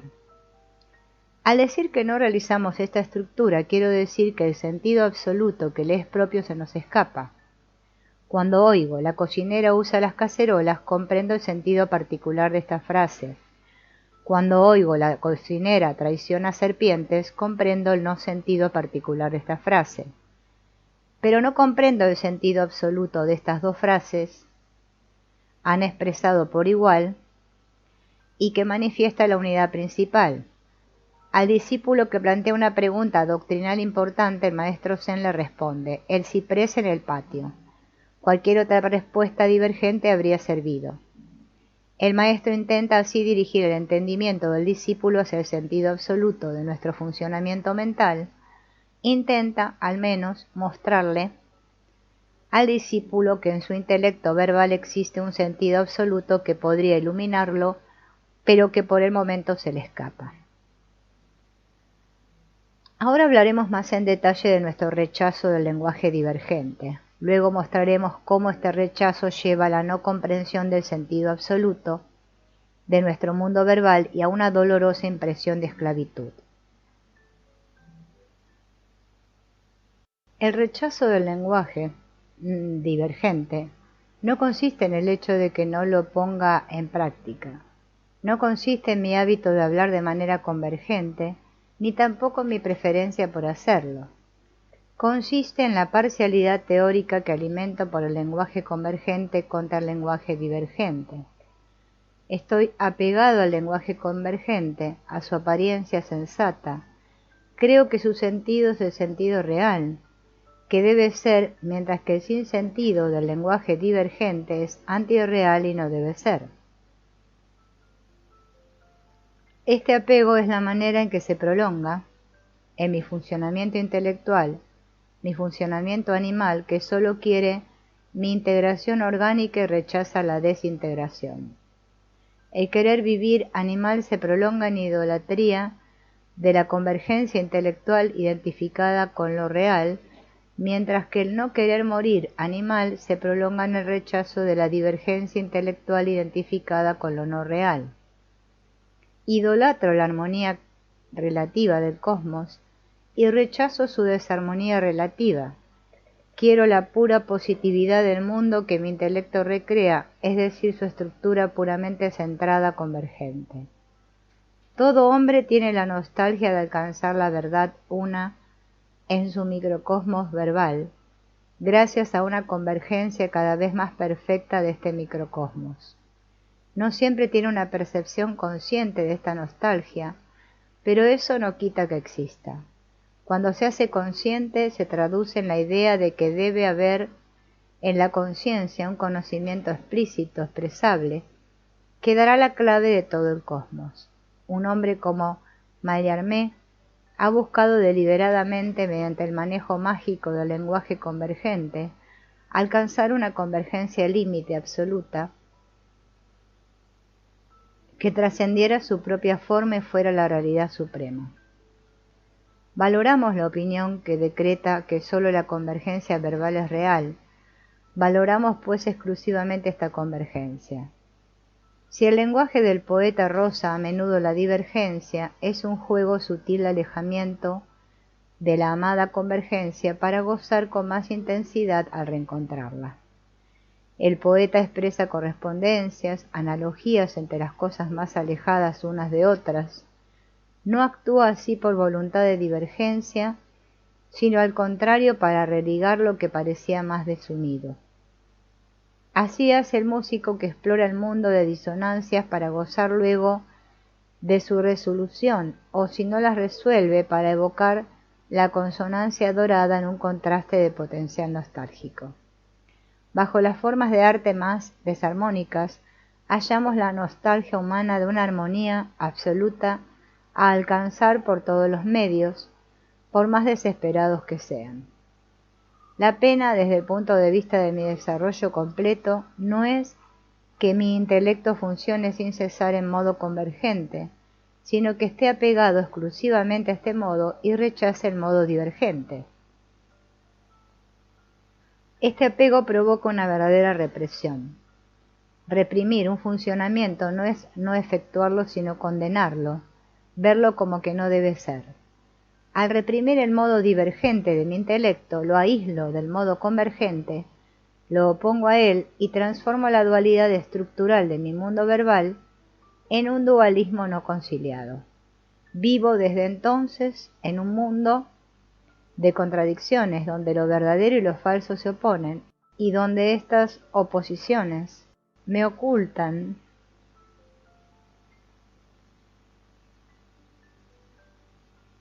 la realidad una conciliadora. Podemos aclarar estas nociones aplicando la ilustración del Vedanta sobre la arcilla y los objetos de arcilla.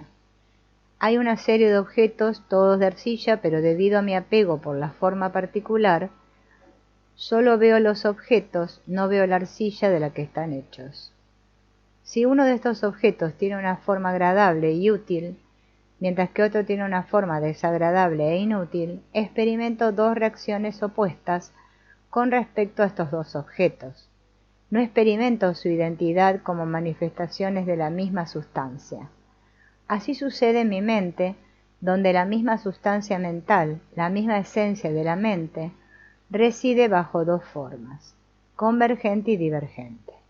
Debido a mi apego a la forma convergente, me fascina el aparente dualismo de este mundo y no percibo la esencia de la mente con mayúsculas que reina por igual en las frases sensatas y en las frases insensatas.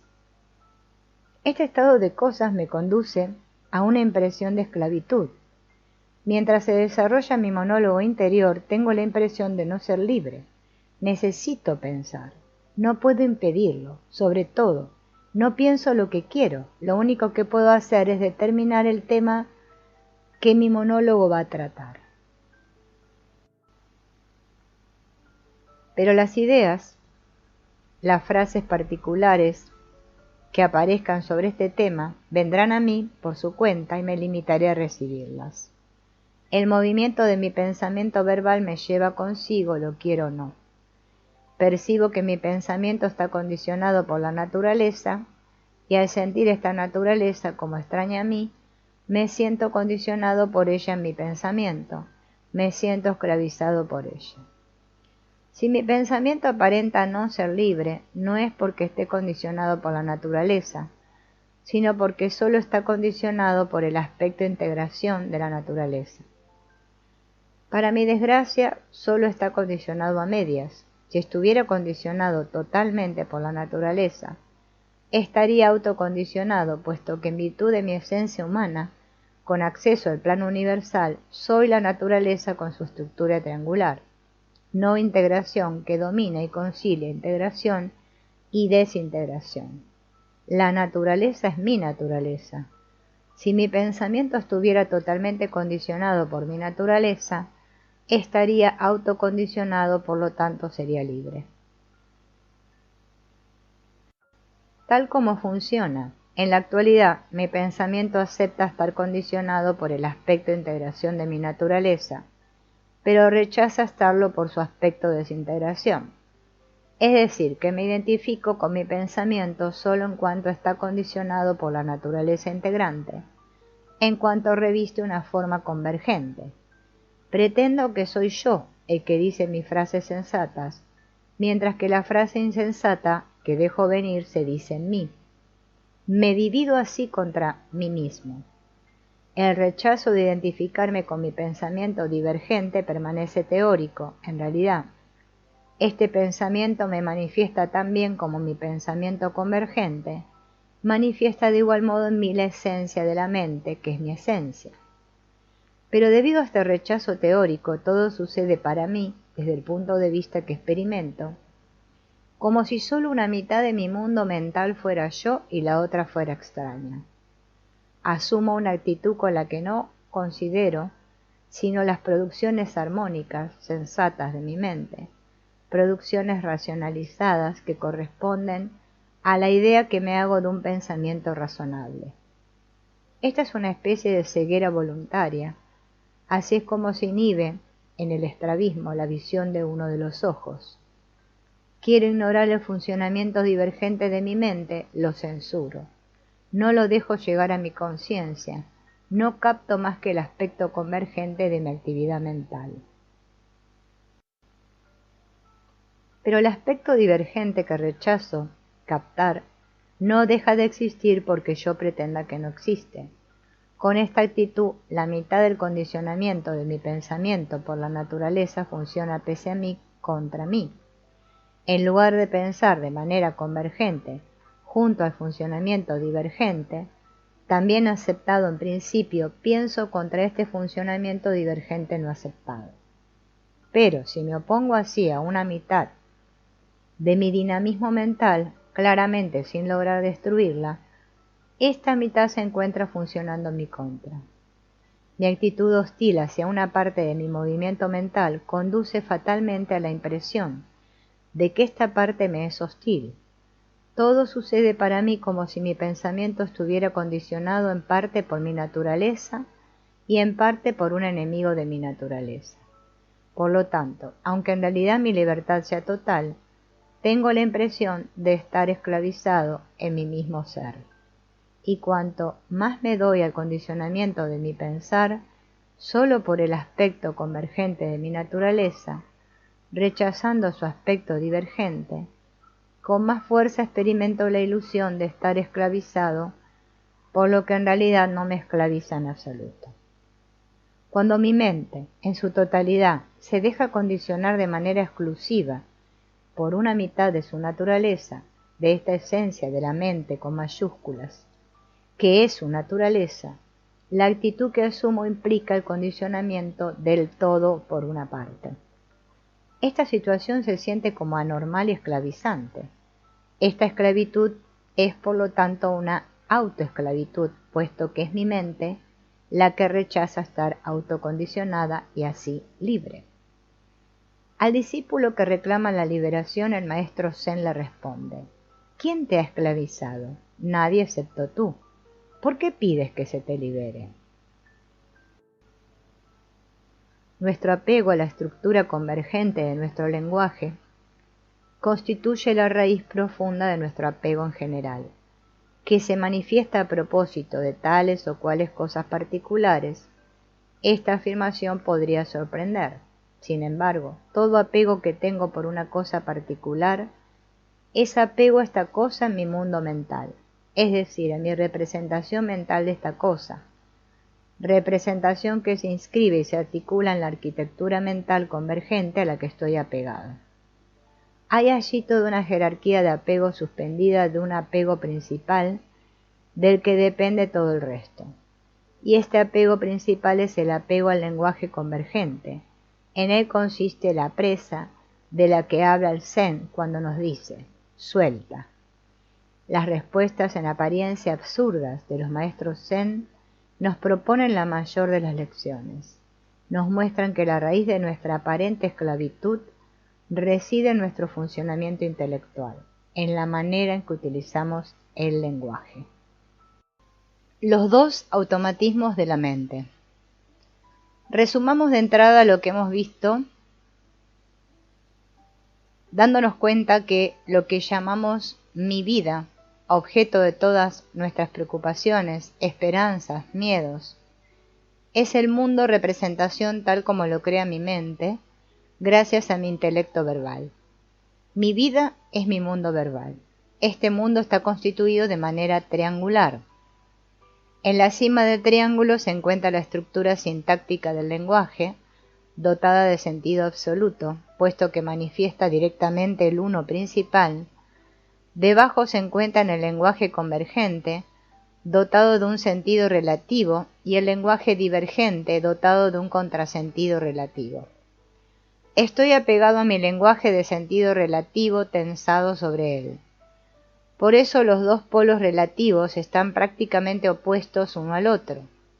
No están conciliados. El sentido absoluto de mi percepción universal de las cosas se me escapa. Dada la ausencia aparente de este sentido absoluto, busco dar a mi vida un sentido relativo. Quiero que este sentido relativo sea cada vez más importante. Quiero que ocupe toda mi vida eliminando el contrasentido y alcanzando así la unicidad del absoluto. Pero cuanto más intenso se vuelve el sentido relativo de mi vida, gracias a la convergencia de mi interés en un aspecto del mundo, más se valoriza el aspecto opuesto de existencia necesaria en este mundo dualista. El contrasentido eventual de mi vida aumenta con su sentido. Me es posible cierto triunfo, pero jamás el triunfo absoluto que el tiempo mismo ya no amenace. En esta vana búsqueda de lo ilimitado, cuanto más mi triunfo parece acercarse a su ápice, tanto más me amenaza el fracaso eventual. Mi reivindicación de un sentido relativo perfecto me introduce en un mundo desgarrador de contradicciones. Muchos pensadores han visto que al reivindicar un aspecto perfectamente convergente de su mundo, el hombre organizaba él mismo su desgracia. Pero mientras veamos el problema solo bajo esta perspectiva particular, acabaremos por fuerza en actitudes de sabiduría, de moderación, que disminuyen la agudeza de la condición dualista, pero no podrían satisfacer nuestra necesidad de absoluto. Si deseamos escapar de la ilusión del dualismo, y no contentarnos con desafilar la punta de la espada de Damocles, hace falta comprender que la raíz de nuestra desgracia consiste en nuestro apego al lenguaje convergente, apego original del cual dependen todos los apegos posibles. Pero para la mayoría de nosotros insistir es necesario, porque nuestra ilusión de tratar con el mundo real exterior es muy fuerte. Cada uno de nosotros cree con gran firmeza que percibe las cosas tal como son en sí mismas. Desde luego, se nos propone sin cesar la ocasión de constatar que nuestros estados interiores, nuestros humores, controlan nuestra visión de las cosas. Pero pese a estas pruebas, seguimos estando convencidos de que nuestros problemas se sitúan en el mundo real y no en un mundo representación, en un mundo verbal. Las palabras nos parecen ser simples herramientas para designar las cosas. Creemos verbalizar durante nuestro contacto real con el mundo exterior y no vemos que nuestro lenguaje crea el mundo en el que se desarrolla nuestra vida. Por lo tanto, es necesario insistir sobre el hecho de que nuestro mundo individual es un mundo verbal y que toda cuestión del doloroso dualismo en el que nos debatimos se resume en el dualismo estructural de nuestro lenguaje, en el dualismo funcional de la mente que crea nuestro mundo individual. Intentaremos demostrar en qué consiste exactamente nuestra crispación sobre el lenguaje convergente o sensato. Cuando digo que estoy crispado sobre mi lenguaje convergente, no significa que mi intelecto sea incapaz de fabricar el lenguaje divergente. De hecho lo es. Puedo liberarme de la disciplina sensata que mi lenguaje por hábito se impone y dejar que el lenguaje se fabrique a su antojo. Veo entonces venir a mi conciencia frases inesperadas como: los políglotas decorados de fontanas influyentes se degüellan a través de colecciones de gamuzas rubias. Además, muchos ladrones se levantan porque el temblor de las zarigüeyas convierte todo el campo en costumbres fatales y preconcebidas. La gestación de los vapores del hielo regresa a Sorrento, trabajando duro, mientras que las anémonas de armadura se vanaglorian de miles de tonterías sin éxito. El automóvil del coturno es demasiado parecido al de un mercado para entender las estrofas de la luz como para sonrojarse en la pluma de los cuadernos de seda. Casi todos los hurones se devoran entre sí con una lentitud molesta. Se cuidan de quitar las espinas para que el avión vengativo no pueda jugar con la asignación involuntaria de la mosca, etc. Mi crispación habitual sobre el lenguaje convergente no se traduce en el hecho de que solo pueda fabricarlo a él, sino en el hecho de que lo fabrique como si fuera el único posible. Su elaboración no supone una elección, una voluntad. Se lleva a cabo por sí sola, es automática. Por el contrario, no puedo dejar que el lenguaje divergente se elabore en mi mente sin hacerlo deliberadamente, sin explicitar en mi conciencia mi intención de hacerlo. Para explicar con más claridad esta cuestión delicada, nos valdremos de una ilustración física. Compararemos nuestra mente a una limadura de hierro que depende de un hilo entre dos electroimanes. El hierro está entre dos campos magnéticos de igual intensidad, uno creado por el electroimán convergencia, el otro por el electroimán divergencia. Presenta dos caras opuestas, orientadas hacia los dos imanes. Pero esta limadura de hierro es muy especial. Tiene la capacidad de entregarse, o no, a la acción de los campos magnéticos entre los cuales está suspendida. En nuestro estado de desarrollo habitual, se entrega de manera exclusiva a la acción del imán convergencia. Por eso la vemos, en nuestro diagrama, pegada contra este imán. El funcionamiento de mi mente es pues unilateral, desequilibrado. El desarrollo de su modalidad convergente es lo único realizado. Esta modalidad es la única que se ha vuelto automática. Solo ella adquirió la maestría que confiere el automatismo.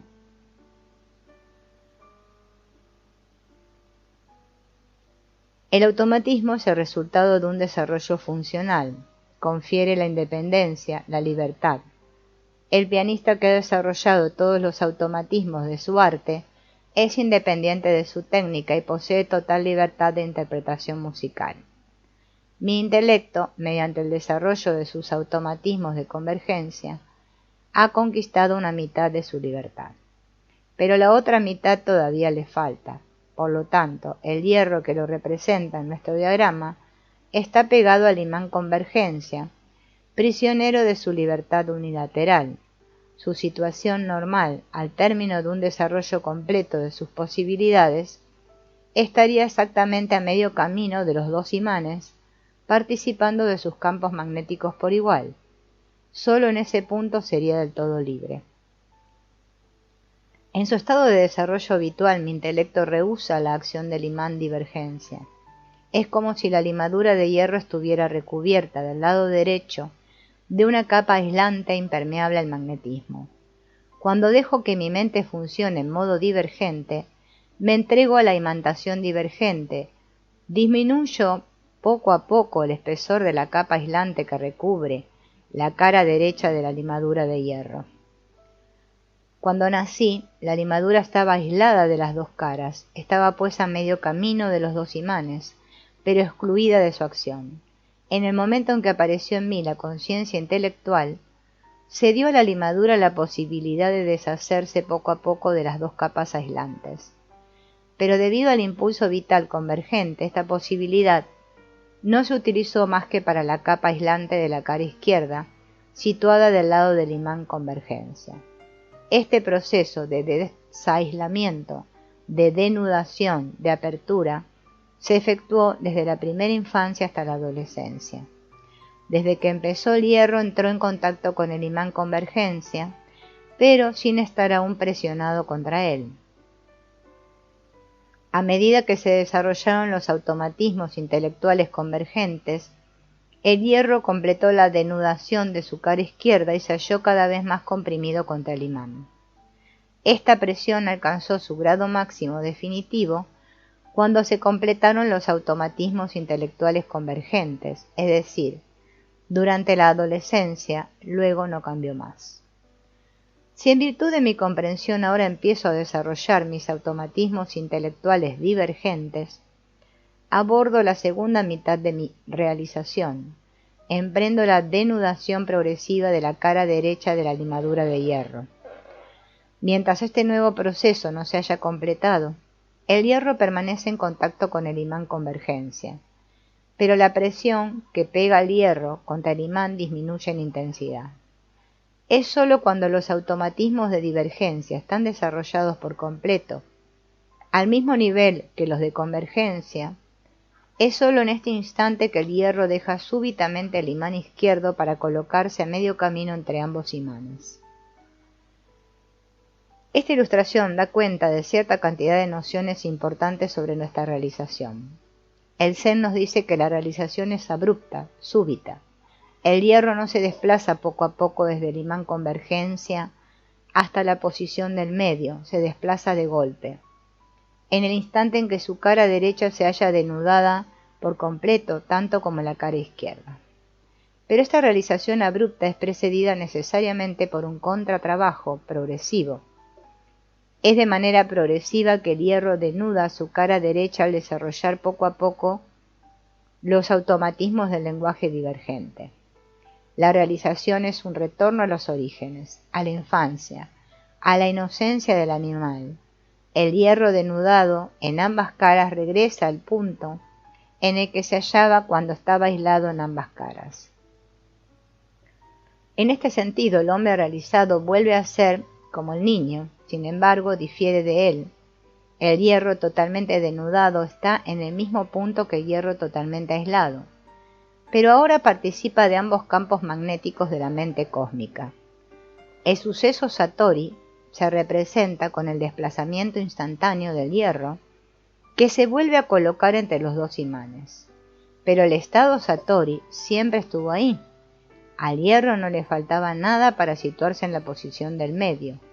La gran duda, que precede inmediatamente el suceso Satori, corresponde al momento en que la cara derecha del hierro está denudada casi por completo y por consiguiente su presión contra el imán convergencia es casi nula.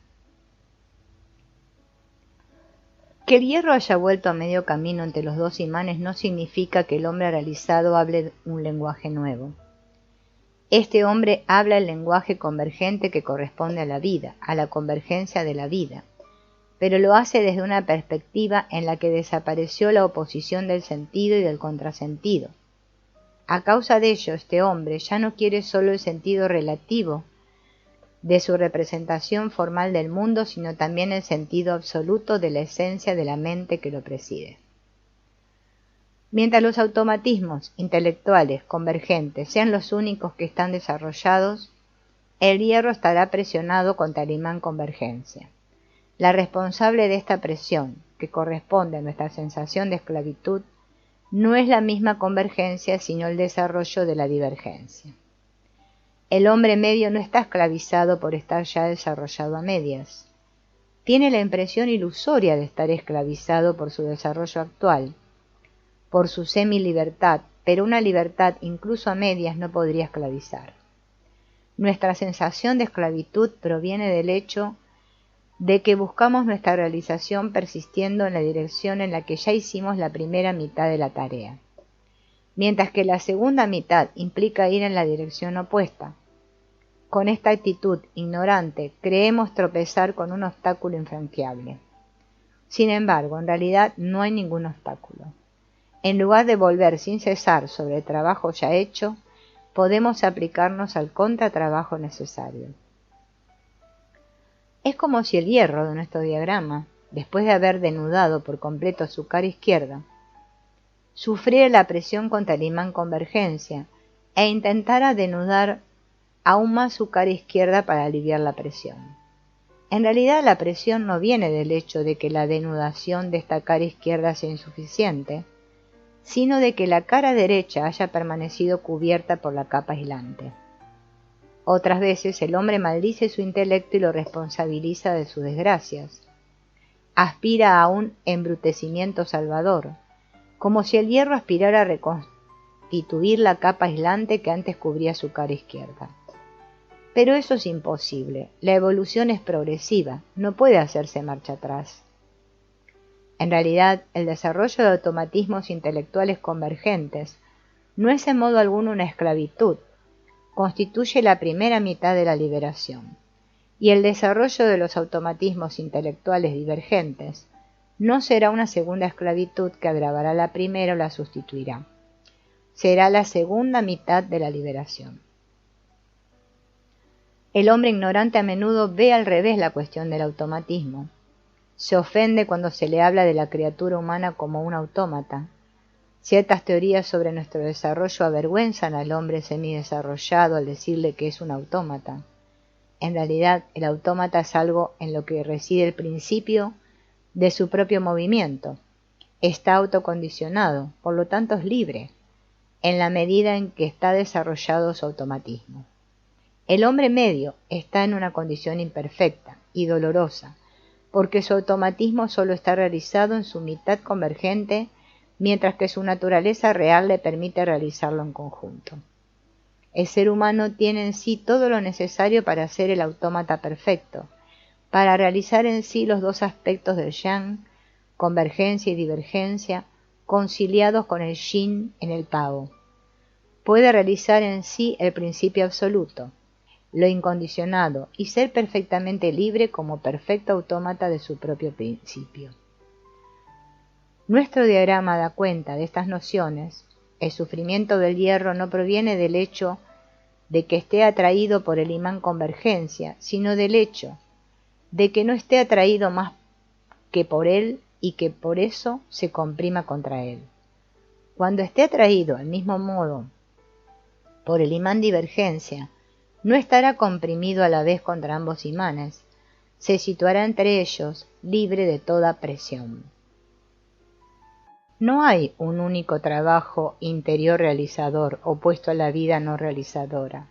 La vida ya es realizadora, lleva a cabo la primera mitad de nuestra realización y merece como tal ser considerada trabajo interior. Pero la segunda mitad de nuestra realización implica un contratrabajo interior. Este no es hostil al trabajo interior. Constituye su antagonista complementario, su complemento. El contratrabajo interior, adquisición de los automatismos intelectuales divergentes, no se lleva a cabo en oposición a la vida, sino junto a ella.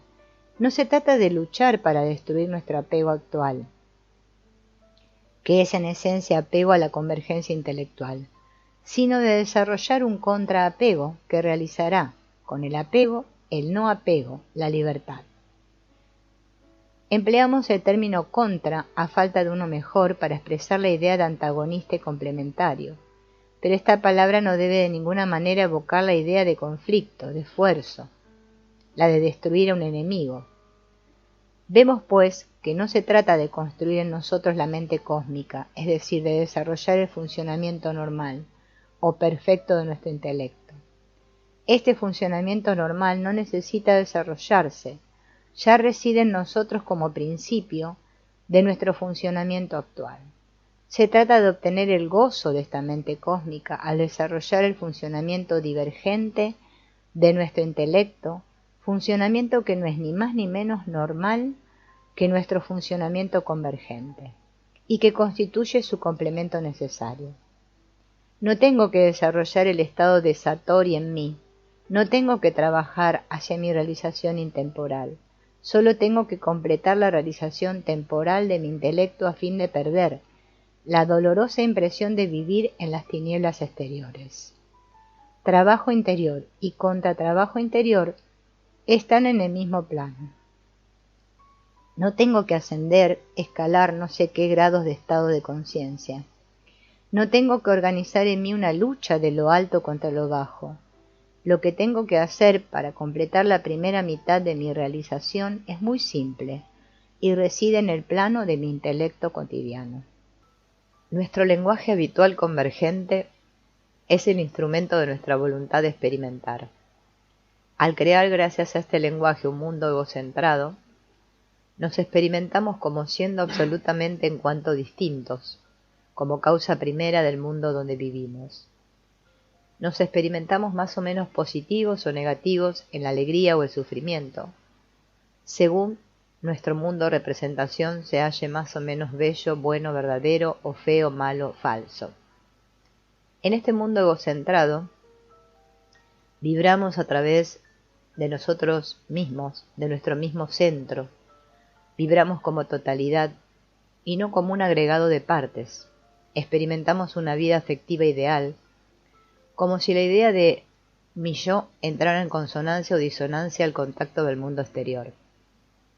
Cuando en cambio nuestra mente deja que se cree en sí el lenguaje divergente, no experimentamos nada en el mundo no egocentrado que resulta de ello. No nos coloca en ningún estado afectivo, sino en un contraestado, antagonista, complementario, de todos nuestros estados afectivos habituales. Nuestra voluntad de hablar en modo divergente es pues la antagonista complementaria de nuestra voluntad de experimentar. Es necesario para nuestra realización completa adquirir un no querer experimentar de cara al querer experimentar.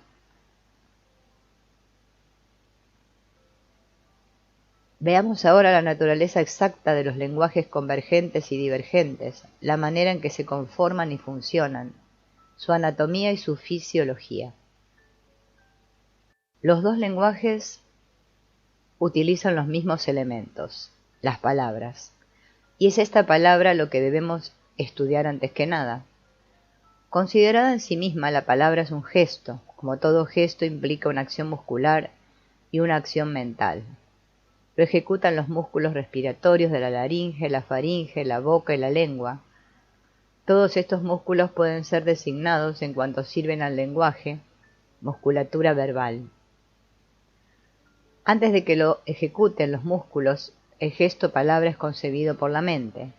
La imagen mental del gesto precede y determina el gesto. Es idéntico a lo que sucede cuando quiero dibujar una S en el aire con el dedo. Concibo la imagen mental antes de ejecutarla. La palabra es primero un gesto mental. Luego, es muy posible pronunciar las palabras mentalmente sin pronunciarlas muscularmente. Puedo recitarme un poema sin mover un músculo. Esto nos demuestra hasta qué punto el funcionamiento del intelecto formal es asimilable a la función muscular. Pero si bien el gesto verbal se asemeja, en un sentido, a cualquier otro gesto de nuestro cuerpo, se distingue por su finalidad. La palabra es concebida por la mente no para producir ciertas contracciones musculares, sino sobre todo para representar de manera simbólica, según una convención preestablecida, un concepto general. Si dejamos de considerar el gesto palabra en sí mismo para verlo como elemento de la estructura intelectual, lo veremos como un símbolo, una forma que evoca algo informe. La palabra mesa, por ejemplo, representa y evoca la esencia informe de la mente, en cuanto ésta ha dado nacimiento a todas las imágenes particulares que el sujeto ha tenido referente a las mesas. Debemos definir aquí con cuidado las nociones de informe, formal y sin forma, sin lo cual la naturaleza exacta de la palabra permanecería incomprensible. Todas las imágenes que aparecen en mi mente son las manifestaciones formales de la esencia de la mente con mayúsculas, que es informe. Pero, ¿qué pensar del material de mi memoria, de las imágenes que se han formado en mi mente, que ya no están allí y que sin embargo persisten como huellas mnemónicas? No puedo considerarlas como informes, son en efecto las huellas de algo formal, de algo que definitivamente surgió de lo informe y funcionan en el plano de los fenómenos puesto que influyen en mi pensamiento formal presente. Pero no puedo tampoco considerarlas formales al mismo nivel que mi imagen mental presente ahora. Un error corriente es considerar la memoria como una especie de armario donde estarían guardadas las imágenes antiguas, prontas a salir ante la evocación del pasado. No es en absoluto así. Cuando evoco un recuerdo tengo una imagen actual que se asemeja a una imagen antigua y cuya formación depende en cierta medida de esta imagen antigua, pero que no por ello deja de ser enteramente actual. Incluso si el parecido fuera perfecto, la imagen actual sería nueva. La semejanza no es identidad. Si hago un gesto que ya hice 1000 veces, el gesto presente no deja de ser totalmente nuevo. Supongamos que quiero aprender un texto de memoria y lo repaso varias veces durante el día. Cada vez, el texto se graba aún más en mi memoria. Esto demuestra bien que cada evocación del texto es una forma mental nueva que agrega su huella mnemónica a las huellas anteriores. Una imagen antigua nunca podría reaparecer ella misma en mi conciencia, nunca vuelve a su forma propia. Mi memoria no es un depósito de formas conscientes. Mis recuerdos no son formales. En resumen, la huella mnemónica no es informe y al mismo tiempo no es una forma de momento oculta. Digamos que es una sustancia mental sin forma. Es como un líquido. El agua no tiene forma propia. Toma la forma del vaso donde se la vierte. Sin embargo, no podría llamarla informe porque no pertenece al plano principal sino al plano de los fenómenos formales. Participa de este plano formal pero no tiene forma propia, y es por eso que la describo como sin forma. Mi memoria se puede comparar al mar y mi conciencia presente a la superficie del mar. A cada instante la ola tiene una forma propia, mientras que el mar subyacente no tiene forma. A cada instante mi conciencia tiene una forma mental, mientras que mi memoria no la tiene. Ahora podemos comprender mejor la naturaleza de la palabra. Está conformada por dos partes. Consta de un núcleo o centro formal y un halo sin forma que rodea el centro. El núcleo es la imagen verbal presente, imagen mental de un gesto simbólico. El halo es el conjunto de recuerdos asociados a esta imagen verbal. El núcleo tiene una forma fija, la palabra, dijimos, es una ecuación fundada en el principio de identidad, fundado a su vez en el uno principal, recibe esta fijeza del uno inmutable. El halo, en cambio, es líquido, sin forma, participa de las reorganizaciones constantes de la memoria. El núcleo es el mismo para todos los hombres que hablan la misma lengua, en la misma época. El halo, en cambio, es diferente para cada hombre porque el material de la memoria es diferente en cada uno de nosotros. El halo de la palabra, el sentido que evoca, está vivo. Como todo lo vivo, se desintegra y se reintegra sin cesar. El núcleo de la palabra, en cambio, no está vivo. No pertenece a este plano medio del cosmos que es la vida, sino a los otros dos planos a la vez. Por una parte al plano inanimado y por otra al plano intelectual. Como imagen mental manifiesta, el núcleo de la palabra es inanimado como la piedra. Está por debajo de la vida, en cuanto lleva a cabo un rol simbólico y convoca a la vida a su halo. Es intelectual, está más allá de la vida. Que el núcleo de la palabra sea creador de vida es algo fácil de comprobar al ver su fuerza evocadora afectiva. Es más difícil comprender por qué está por debajo de la vida. Sin embargo, a todos nos ha sucedido alguna vez repetir una palabra varias veces, verla vaciarse de sentido, al disiparse su halo, y observarla de pronto desnuda. Esta palabra nos parece entonces extraña, arbitraria, disecada y muerta. En ese momento, vemos su centro despojado de su dinamismo creador de vida, tan inanimado como un guijarro. La palabra expresa, exprime el pensamiento, como una naranja, bajo presión, exprime su jugo. El jugo de naranja representa el halo líquido, sin forma, de la palabra. El esqueleto celulósico de la fruta representa el centro fijo de la palabra. El sentido de la naranja reside en su jugo nutritivo, no en su esqueleto. El sentido de la palabra está en su halo, no en su centro. ¿Qué sucede cuando leo un libro? El texto, especie de trama fija, inanimada pero animante, se deposita en la superficie de mi mente líquida de mi memoria. Cada una de sus palabras despertará cierto rincón de mi mente, atraerá en torno a sí cierto halo viviente. El libro anima en mí todo un mundo mental, emociones, fenómenos psicológicos. Es a la vez algo inanimado y un representante de la esencia de la mente con mayúscula generadora de vida. Algunas reflexiones sobre el pensamiento animal nos ayudarán a comprender mejor la naturaleza de la palabra. El estudio de los reflejos condicionados ha demostrado con pruebas la existencia de asociaciones en la mente animal. El animal tiene un pensamiento asociativo. Ahora bien, no podría haber asociaciones sin elementos que asociar.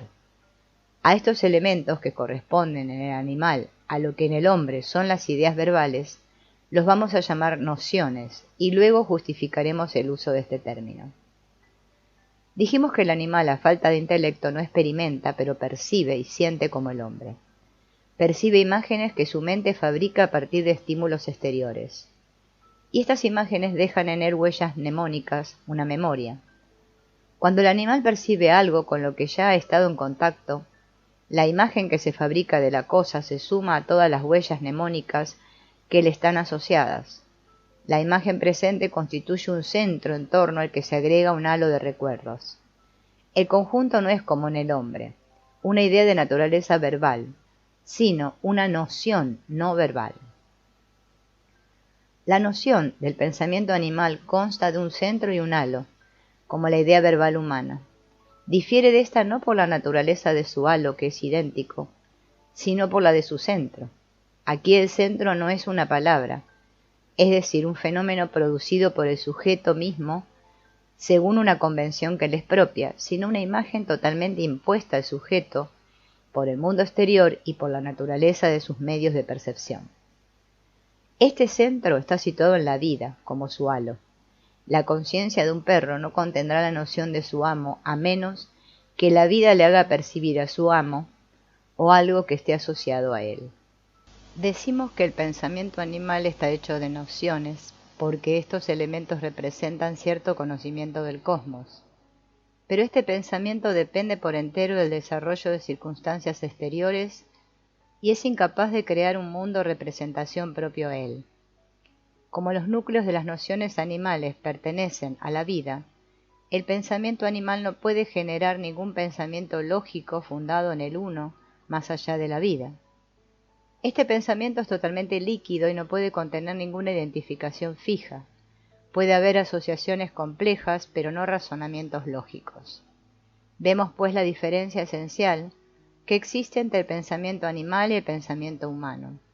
Los elementos que ambos pensamientos utilizan, nociones no verbales e ideas verbales, constan por igual de un centro y un halo, pero difieren en la naturaleza de su centro. El centro de la noción animal es de naturaleza vital, y por lo tanto el pensamiento animal es totalmente concreto, limitado al dominio de lo particular, de lo individual. Las combinaciones que este pensamiento puede hacer con sus nociones son sólo asociaciones que manifiesten el movimiento convergente de la vida. El centro de la vida verbal, en cambio, es de naturaleza no vital, es independiente del mundo exterior, está abstraído de la vida, se sitúa en el dominio general universal. Las combinaciones a las que dan lugar las ideas verbales no solo son asociativas,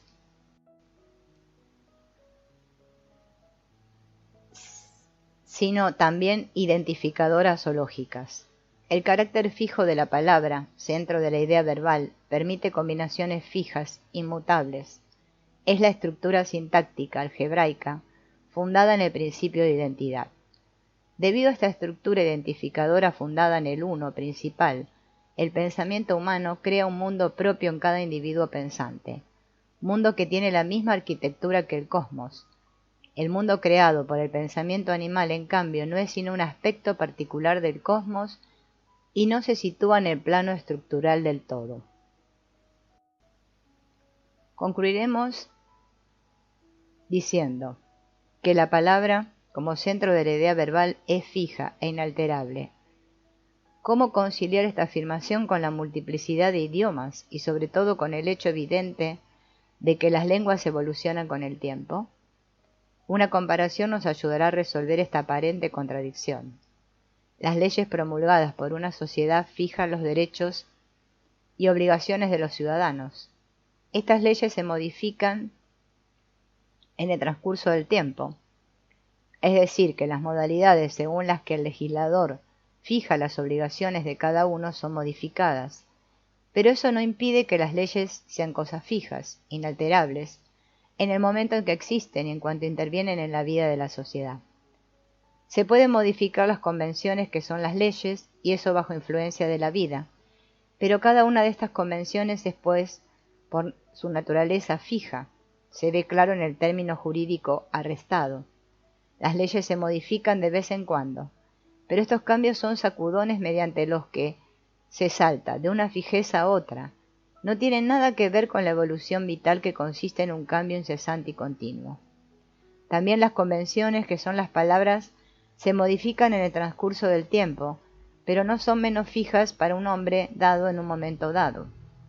Estas convenciones no cambian solo con los siglos, de un capítulo al otro del mismo libro, pero podemos utilizar la misma palabra y convenir darle un sentido diferente, y eso no impide que fijemos cada vez la aceptación de esta palabra y que su centro tenga la naturaleza, una fija, inalterable del universal. Muchos hombres tienen un pensamiento vago porque usan palabras cuyo significado convencional no especifican para sí mismos. Un pensamiento riguroso supone convenciones verbales rigurosas. La herramienta que constituye la palabra para el pensamiento lógico es tanto más adecuada a su función cuanto más se halle realizada su naturaleza esencial. Y esta naturaleza es la fijeza, exactitud, inalterabilidad de una convención simbólica que el hombre establece consigo mismo. Veamos ahora cómo se unen las palabras en nuestro lenguaje convergente. Este lenguaje consta de dos estructuras, una de las estructuras sintáctica que comparte con el lenguaje divergente y la otra es la estructura asociativa que le es propia. Es necesario comprender bien que la estructura sintáctica no es de ningún modo asociativa. La relación que existe entre el sujeto, el verbo y el atributo de una frase no es una asociación sino una relación de identificación, donde el verbo representa el vínculo identificador entre el sujeto y el atributo. Lo que así se identifica con el lenguaje en cuanto es una sintaxis no son los halos de las palabras ni sus centros, sino las identidades convencionales que existen dentro de las palabras entre su centro y su halo. La identidad inalterable que reside en una palabra no caracteriza a su centro, que cambia con el tiempo, ni a su halo, que está vivo y se remoldea sin cesar. Caracteriza la relación entre el centro y el halo, sea cual sea la modalidad momentánea de uno y de otro. Y son estas identidades particulares que residen en las palabras las que se unen en identidad general en la estructura sintáctica. Estudiaremos ahora la estructura asociativa, que es propia del lenguaje convergente. Las asociaciones se pueden hacer entre los halos de las palabras o entre sus centros. Las primeras son por mucho más importantes y es por ella que vamos a empezar. Las asociaciones entre los halos de las palabras son de dos tipos, libres o dirigidas. Y mostraremos, antes de decir en qué difieren, qué es lo que tienen en común. La asociación de dos ideas verbales se basa en una identidad parcial de sus halos. Por ejemplo, la asociación violín-juglar se funda en la idea de tocar, que existe a la vez en los halos de ambas palabras. El halo de la palabra violín contiene la idea de que el violín es el instrumento que toca el juglar, y el halo de la palabra juglar contiene la idea de que el juglar toca el violín. Vemos pues que la identidad no está ausente en la relación asociativa, lo cual no ha de sorprendernos puesto que el uno principal es el Padre, en la inmanencia en la que las 10.000 cosas son hermanas gemelas. Pero si bien la identidad no está ausente en la relación asociativa, no es más que parcial, y es por eso que debemos distinguir esta relación de la identidad total sintáctica. La asociación es pues una relación triangular. Las dos palabras asociadas están unidas por una hipóstasis que es la idea idéntica contenida en ambos halos. Podemos esquematizar esta relación de la siguiente forma. Violín, juglar, tocar. Examinemos más de cerca la idea hipostática. Esta idea, esta imagen, constituye el elemento fundamental de la asociación. Claro que se puede decir que las dos palabras asociadas, gracias a la hipostasis, son tan indispensables como esta para la constitución del triángulo. Pero como el triángulo asociativo es en esencia una unión, una conciliación, un matrimonio, la hipostasis que une, concilia, casa, desempeña allí un papel eminente, superior al papel de las palabras unidas. En esta tríada, la primera palabra es la fuerza activa, primera en aparecer, tiene la iniciativa, suscita la segunda palabra es la fuerza pasiva, es suscitada por la primera, y la idea hipostática es la fuerza conciliadora. La fuerza activa suscita la fuerza pasiva, pero la virtud suscitante, creadora, reside en la fuerza conciliadora, en la idea hipostática, común a ambos halos. Esta idea es pues la esencia, el principio de la asociación. Cuando comprendo esto, me resulta evidente que mi apego a la convergencia asociativa de mi lenguaje es esencialmente apego a las hipostasis de mi asociación, a lo que en ella es identidad, a lo que en ella representa el uno principal. Remarquemos por otra parte que la idea hipostática de mi asociación no es consciente. Paso de la idea consciente violín a la idea consciente juglar, sin ser consciente de la idea tocar que las une. El principio dinámico de mi pensamiento asociativo no es consciente.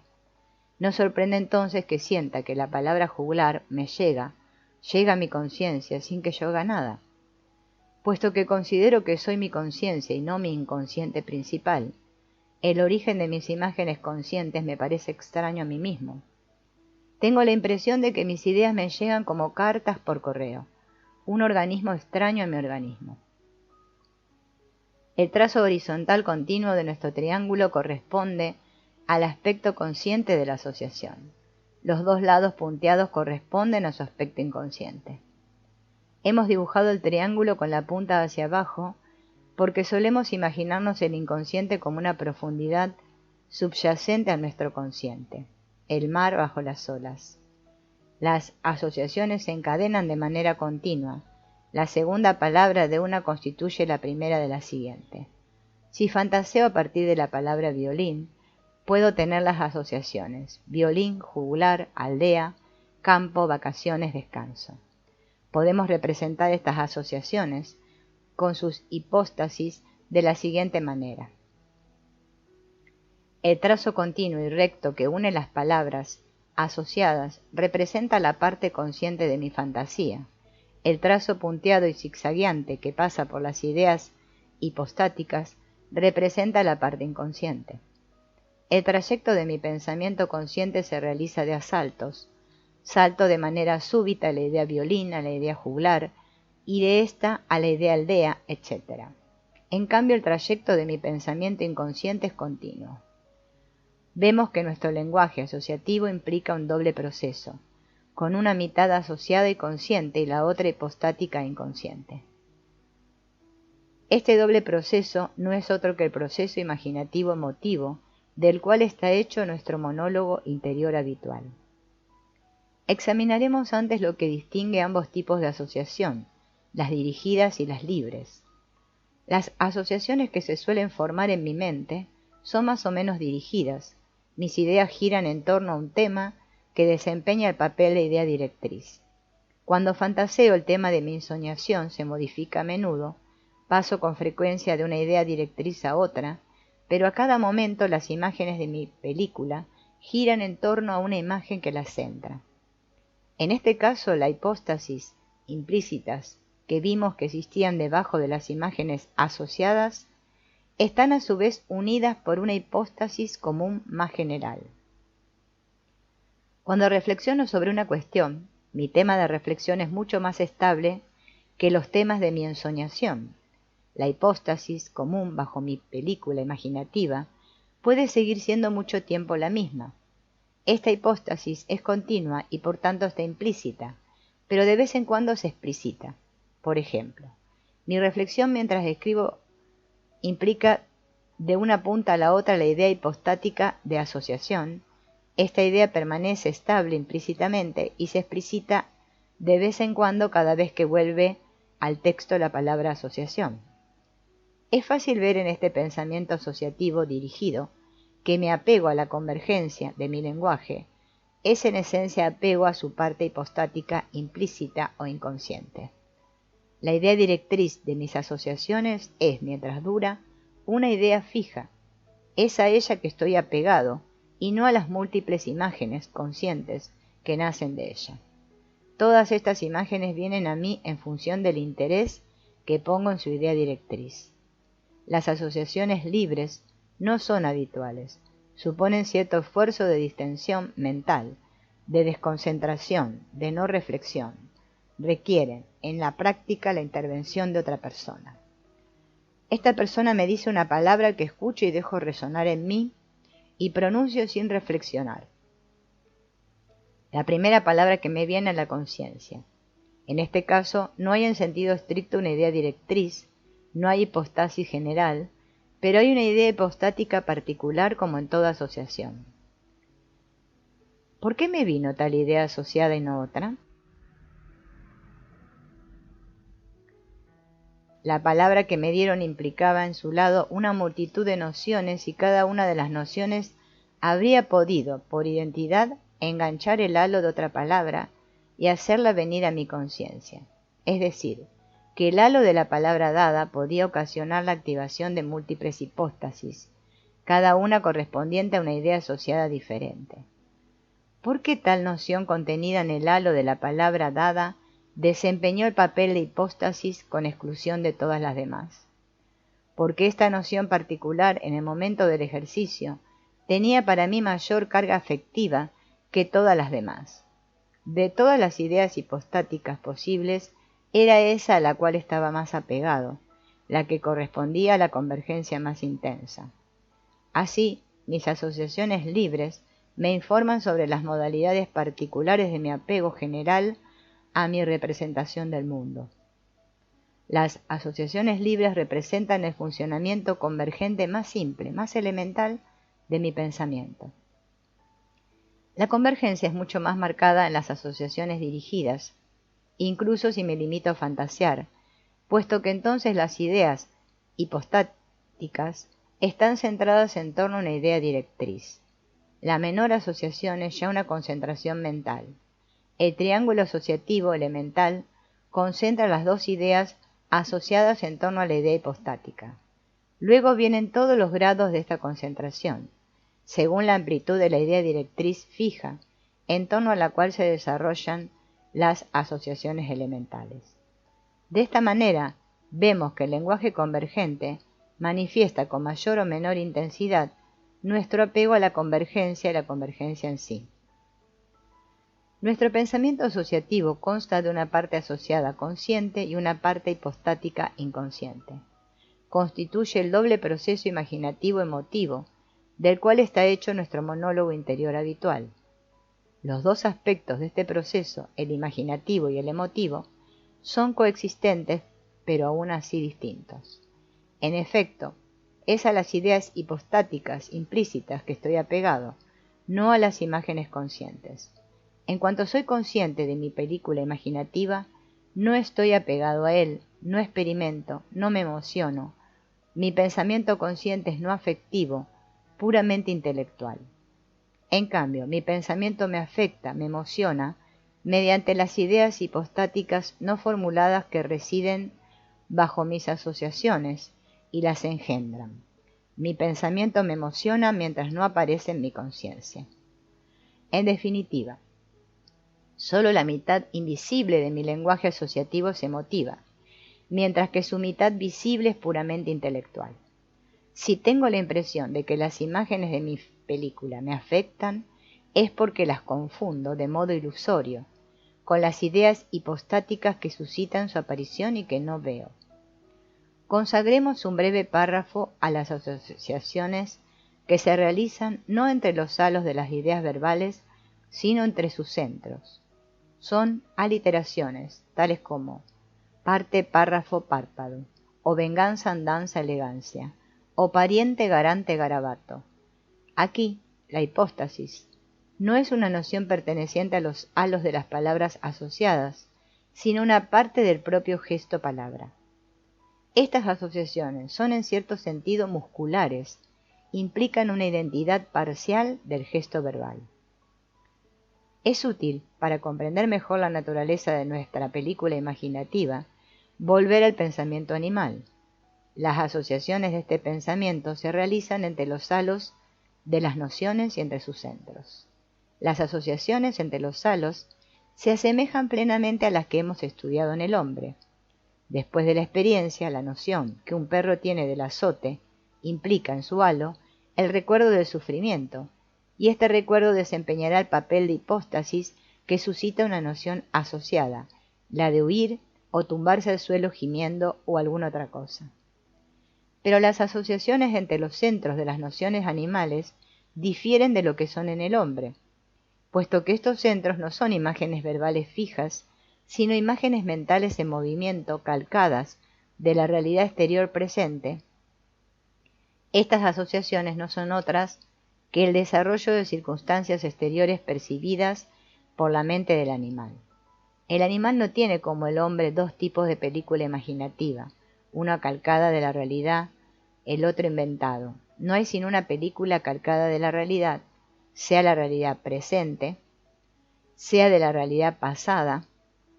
Las asociaciones del animal no pueden concernir más que a lo que está viviendo o a lo que ya ha vivido. El hombre, en cambio, si bien tiene una película imaginativa calcada de la realidad presente o pasada como el animal, puede además crear una película imaginativa inventada, verosímil o inverosímil a su antojo. El hecho de poseer las convenciones arbitrarias, que son las palabras, permite al hombre inventar combinaciones asociativas independientes de las circunstancias reales de su vida. Pero si examinamos más de cerca el lenguaje humano convergente, vemos que la diferencia esencial que lo separa del pensamiento animal no es lo que acabamos de decir. Lo que caracteriza sobre todo a nuestro lenguaje convergente se debe a la coexistencia en él de la estructura lógica intelectual y la estructura asociativa vital. Antes de tener el intelecto verbal, el bebé tiene el pensamiento prelógico del animal. Cuando apareció el intelecto y se desarrollaron sus automatismos de convergencia, el pensamiento prelógico persistió debajo del nuevo pensamiento lógico. Persistió en las ideas hipostáticas que sostienen las aspiraciones del pensamiento lógico. Normalmente, es decir, en el hombre en quien todas las posibilidades intelectuales, divergentes como convergentes, estuvieran desarrolladas, el pensamiento prelógico y el pensamiento lógico funcionarían en dos planos separados. El pensamiento prelógico constituiría una instancia psíquica inferior, práctica, correspondiente al plano de la vida individual, es decir, a un campo limitado del cosmos. Y el pensamiento lógico constituiría una instancia psíquica superior teórica correspondiente al plano universal, es decir, al cosmos en su totalidad. La relación que existiría entre estas dos instancias sería semejante a la que hemos visto entre la célula cortical y la célula medular en la elaboración del gesto muscular. El pensamiento lógico controlaría por inhibición el pensamiento animal, y así el comportamiento estaría ordenado cósmicamente, adaptado a la totalidad cósmica, es decir, sería del todo inteligente o razonable. Este hombre sería realmente un animal razonable. Pero en el hombre habitual solo está desarrollada una mitad de los automatismos intelectuales. A causa de ello, la instancia psíquica superior es incapaz de desempeñar su papel normal y de funcionar en un plano que domine al del pensamiento animal. Funciona así, pero en lugar de tener la iniciativa y de controlar de manera activa el pensamiento animal, es puesta en marcha por este pensamiento y funciona, en cierto modo, después de él. Así, nuestro monólogo interior habitual no manifiesta una verdadera razón, sino racionalizaciones provocadas por nuestra vida afectiva. Nuestros gustos y disgustos provocan en nuestro pensamiento lógico las ideas de lo que debe ser y lo que no debe ser. Nuestras preferencias relativas provocan parcialidades, juicios absolutos. Nos preguntamos sin cesar qué debemos hacer en lugar de preguntarnos qué queremos hacer. La noción de deber sustituye a la de voluntad y de ello resulta un comportamiento rígido, sistematizado y constreñido. Sin embargo, está la posibilidad, incluso con nuestro desarrollo incompleto, de tener un pensamiento razonable, una inteligencia independiente. En efecto, hemos visto que junto a nuestras voluntades afectivas existe una voluntad de comprender por comprender. El hombre en quien esta voluntad especial se racionaliza puede tener intuiciones intelectuales puras que lo instruyan correctamente. Pero este pensamiento, el más razonable que podamos tener en la actualidad, no puede sin embargo asumir su iniciativa normal y no controla nuestra vida. Esta subordinación de nuestro pensamiento lógico a nuestro pensamiento animal o vital explica en parte la impresión de esclavitud que experimentamos durante nuestro monólogo interior. Para comprender el apego a la convergencia intelectual y las consecuencias que de él se derivan, consideraremos de nuevo la transformación mental que se produce en el ser humano cuando pasa del estado de bebé sin intelecto al de niño y luego adulto dotado de un pensamiento verbal. El bebé tiene un pensamiento animal, preverbal, prelógico. Las nociones que lo componen están hechas de centros y halos. Los centros son imágenes mentales calcadas de la realidad. Dependen del mundo exterior y están condicionadas por él. Los halos son huellas mnemónicas asociadas a la imagen central, manifiestan la memoria propia del sujeto y están pues en un sentido autocondicionadas. Los centros y los halos de este pensamiento son igual de móviles, líquidos, como la vida misma. En el adulto, los halos también son así, pero no los centros, que aquí están calcados de la realidad que es en sí misma móvil. Este pensamiento en sus dos aspectos participa pues de la estructura dual de la vida. Contiene a la vez convergencia y divergencia al igual que la vida. En esto el bebé, como el animal, se asemeja al hombre totalmente desarrollado, al hombre del Satori. No obstante, difiere mucho de él. En efecto, la convergencia y la divergencia no son autónomas, no están aisladas una de otra, en este pensamiento no intelectual. Están íntimamente confundidas en un caos primordial. Están en estado de virtualidades en una sustancia mental primordial y única. Solo más adelante podrán, gracias al intelecto, volverse autónomas, aislarse, purificarse, nacer una de la otra. Entonces solo su conciliación, muy diferente de la confusión, hará la síntesis del pensamiento intelectual totalmente desarrollado. El pensamiento del bebé está autocondicionado en cuanto es memoria, halos de las nociones, y condicionado por el mundo exterior en cuanto es conciencia actual, centro de las nociones. Pero el aspecto autocondicionado depende del aspecto condicionado por el mundo exterior. La película imaginativa del bebé, como el del animal, depende de las circunstancias exteriores y de sensaciones fisiológicas. El bebé no puede inventar una película a su antojo. Por lo tanto, este pensamiento está, a fin de cuentas, condicionado en su totalidad por fenómenos no mentales. El autocondicionamiento de la memoria es anulado por el hecho de que depende en su funcionamiento de fenómenos no mentales. Y este condicionamiento completo no puede estar acompañado de ninguna impresión de esclavitud justamente porque es completo, porque en esta situación el bebé no puede darse cuenta de que su pensamiento está condicionado. Luego, el niño, a partir de los 2 o 3 años más o menos, accede al plano de las ideas generales intelectuales, que se manifiesta a través de la capacidad de establecer convenciones simbólicas entre gestos verbales e ideas generales, es decir, a través del lenguaje. Gracias a las palabras, el pensamiento del niño toma una forma que permite a su mente percibir su propio funcionamiento desde una perspectiva de sujeto a objeto. El carácter dual del pensamiento deviene entonces objeto de conciencia. Es en ese momento que la preferencia vital por la integración-convergencia se prolonga en parcialidad por la convergencia psíquica, es decir, por el lenguaje convergente.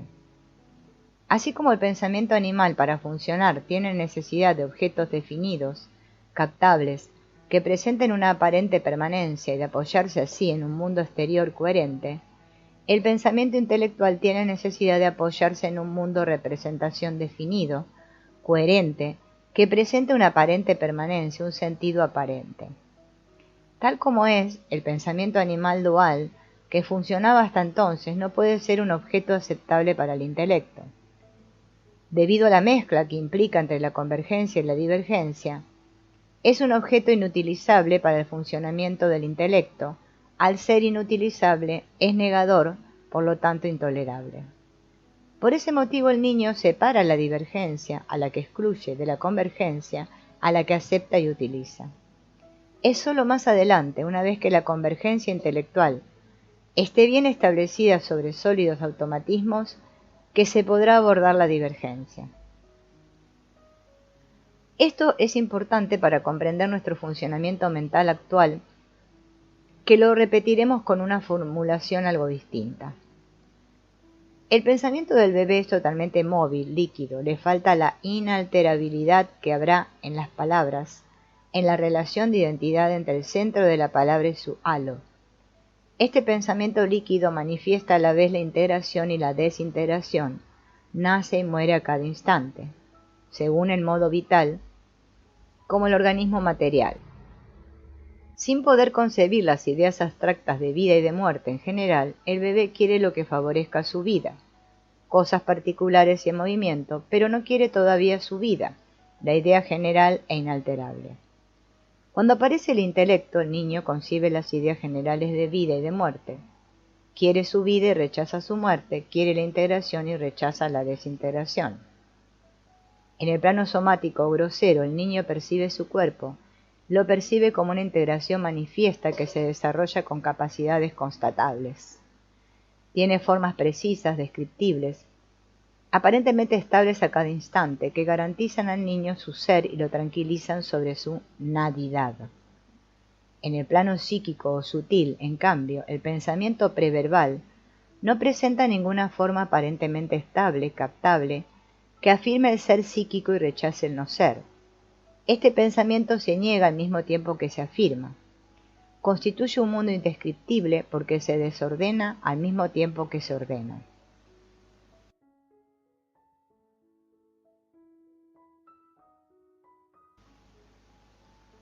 El lenguaje constituirá una integración simbólica que conferirá al mundo psíquico una estructura fija, algebraica, sólida. Los halos de las nociones son aún líquidos, pero sus centros se inmovilizan. Al expresar su pensamiento de forma verbal, el niño fabrica una estructura mental donde lo fijo se separa de lo móvil. Esta expresión es exorcismo, porque elimina en parte lo móvil inacible que en su totalidad parecía negador. El pensamiento líquido pierde el aspecto aterrador que tenía sin ello y adquiere, gracias al lenguaje, un aspecto tranquilizador y afirmante. Cuando aparece el intelecto, el niño adquiere la capacidad de ser de manera consciente lo incondicionado, el principio absoluto, y a partir de entonces le resulta intolerable verse condicionado desde afuera. Mediante la expresión de su pensamiento, la mente del niño se autocondiciona al fabricar un mundo para él solo. De esta manera se da a sí mismo la impresión de ser lo incondicionado que condiciona al mundo. Pero el mundo que la mente del niño condiciona no es el mundo objetivo, es un mundo subjetivo, cuya creación responde a la reivindicación de ser absolutamente en cuanto distinto. Por eso este mundo es creado en función del individuo particular, según el modo vital que rige al individuo y que implica la parcialidad por la integración contra la desintegración. Es un mundo únicamente convergente, centrado en la yo-realidad. El lenguaje no aparece con su naturaleza ternaria, estructura sintáctica convergente y divergente, sino solo con una estructura sintáctica convergente. Es únicamente sensato. En suma, el niño exorciza en sí mismo el pensamiento animal al expresarlo mediante las contracciones mentales que son los gestos verbales. Esta expresión inmoviliza los centros vivos de las nociones que devienen ideas verbales, en cierto modo momificadas. Con estas palabras momias, el pensamiento intelectual construye un mundo ficticio únicamente convergente. Este proceso es muy normal, lo que no es normal es que se detenga allí. Una vez que los automatismos intelectuales convergentes están bien establecidos, el lenguaje debería adquirir los automatismos de su funcionamiento divergente, para que el intelecto, habiendo desarrollado todas sus posibilidades, pueda al fin crear no ya un mundo ficticio subjetivo, sino el mundo real objetivo. Veamos ahora la libertad relativa que confiere al hombre el funcionamiento del intelecto convergente. En el animal y en el bebé humano las asociaciones mentales condicionadas por la naturaleza en la instancia psicomotriz llevan a concebir gestos somáticos, es decir, un comportamiento. Como el dinamismo vital da a esa concepción una fuerza ejecutiva, todo gesto concebido en la instancia psicomotriz es ejecutado por el cuerpo de inmediato. En una circunstancia de peligro, el animal, cuyas asociaciones llevan a un comportamiento de huida, contraataque o inmovilidad, está obligado a huir, contraatacar o quedarse inmóvil. En el ser humano las cosas son diferentes debido al lenguaje. El lenguaje es una motricidad simbólica, localizada en los gestos verbales, que trasciende la motricidad animal extendida por todo el cuerpo. La motricidad mental trasciende la motricidad del cuerpo, mientras que las asociaciones mentales del animal llevan necesariamente a la concepción y a la ejecución de gestos corporales, Las del hombre llevan necesariamente a la concepción y a la ejecución de gestos mentales. Es la motricidad mental la que se halla en el hombre, condicionada por la naturaleza en su instancia psicomotriz. Esta motricidad constituye un hiato que protege la motricidad corporal contra la acción directa de la naturaleza. La mente intelectual puede absorber y amortiguar el choque de la naturaleza y ahorrárselo al comportamiento corporal. En una circunstancia de peligro en la que mis asociaciones inmediatas llevan a la idea de fuga, no necesariamente provocan la fuga, provocan necesariamente la concepción y la ejecución mentales de la idea de fuga. Entre todos los comportamientos posibles es este cuya idea se impone primero a mí. Pero este concepto, este gesto mental, puede amortiguar el choque del dinamismo vital y no ser acompañado por el comportamiento corporal correspondiente. Puedo suspender este comportamiento, evocar sus consecuencias probables, evocar las consecuencias de otros comportamientos, poner así en juego asociaciones más completas que las que resultan solo de la circunstancia inmediata, y llegar a concebir un comportamiento distinto a la fuga, un comportamiento que al final adopto. Es evidente que esta facultad suspensiva que me otorga mi intelecto representa una relativa libertad. Me permite hacer intervenir en el determinismo de mi comportamiento asociaciones que la situación inmediata no provocaba. En lugar de corresponder solo a lo que experimento en el momento presente, mi comportamiento se ajusta a toda suerte de experiencias antiguas. No expresa solo lo que soy a propósito de la circunstancia presente, sino cierta síntesis de mí mismo. Pero si bien mi motricidad mental protege a mi motricidad corporal de un condicionamiento directo por la naturaleza, ella misma está condicionada por la naturaleza de manera directa y rigurosa. Ya vimos que este condicionamiento es sentido como restrictivo, mientras el desarrollo total de mi intelecto no me haya identificado con la naturaleza. El hombre dotado de intelecto es en realidad totalmente libre, pero solo puede gozar de una libertad relativa mientras sus posibilidades intelectuales permanezcan realizadas a medias. En realidad, soy absolutamente libre, pero todo sucede en mí en la práctica como si no lo fuera, debido a mi apego actual a mi convergencia mental. El dinamismo vital ya no actúa de manera directa sobre mí, ser humano dotado de intelecto, sobre mi motricidad corporal, sino sobre mi motricidad mental, sobre la fabricación de mi película imaginativa. Cuanto más profundamente atañan las circunstancias al combate vital que opone en mí la yo realidad a la amenaza, según mi dramatización de las cosas, más profundamente entra en juego mi dinamismo vital y por lo tanto mi motricidad mental. Debido al hiato entre motricidad mental y motricidad corporal, a menudo sucede que mi cuerpo no hace nada, que de mi movimiento mental no resulta ninguna acción corporal. A menudo el debate imaginativo que mi facultad suspensiva permite es bien complejo. Se oponen en él de manera irreductible deseos absolutizados y contradictorios que no desembocan en la decisión por ningún comportamiento.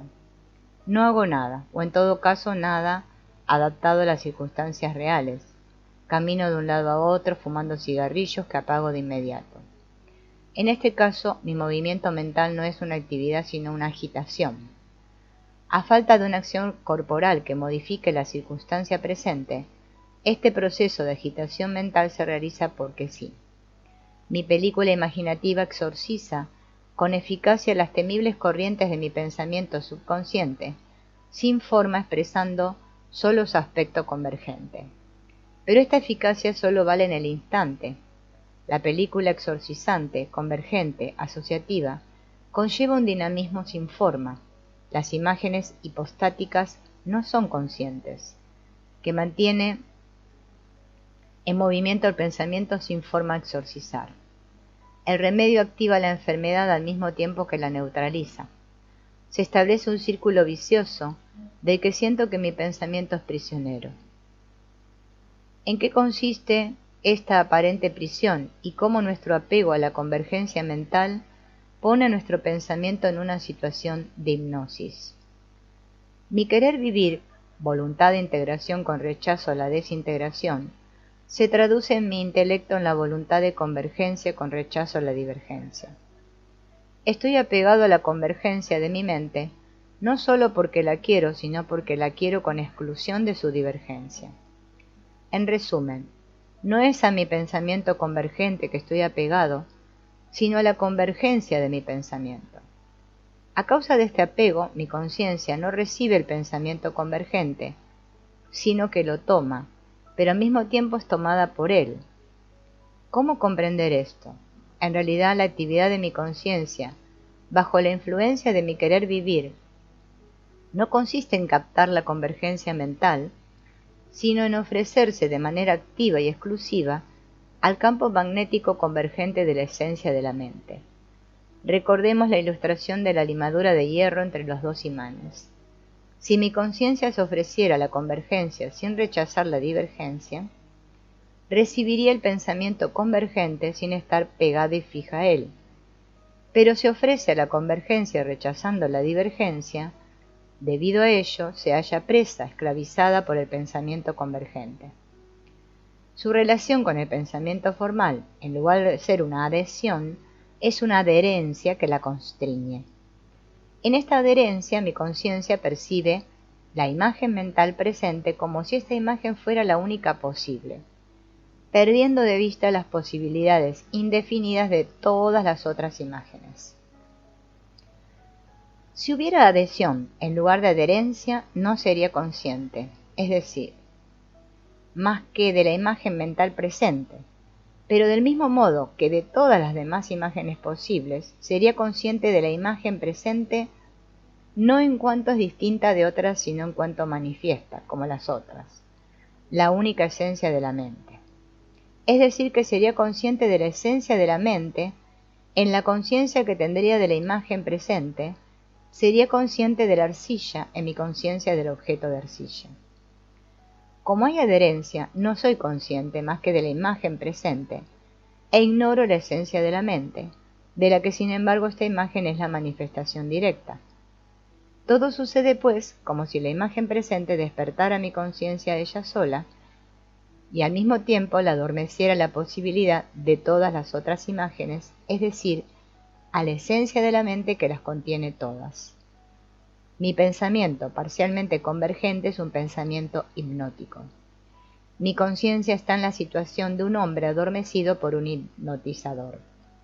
El hipnotizador adormece a un sujeto, a todas las cosas salvo las palabras que él pronuncia. Es un error considerar, como suele hacerse, que el estado hipnótico es un sueño. En realidad es una vigilia exclusiva, es decir, una vigilia que nadifica todo aquello a lo que no está consagrada. Esta relación hipnótica entre mi conciencia y la imagen mental y presente en es mi atención actual. Mi atención actual está apegada, es a la vez captadora y cautivada. Es captadora en cuanto resulta de mi voluntad exclusiva de la convergencia mental, y es cautivada porque el magnetismo de la convergencia, no equilibrado por el de la divergencia, inmoviliza mi conciencia, la adormece y la cierra a todo lo que no es la forma particular de la imagen presente.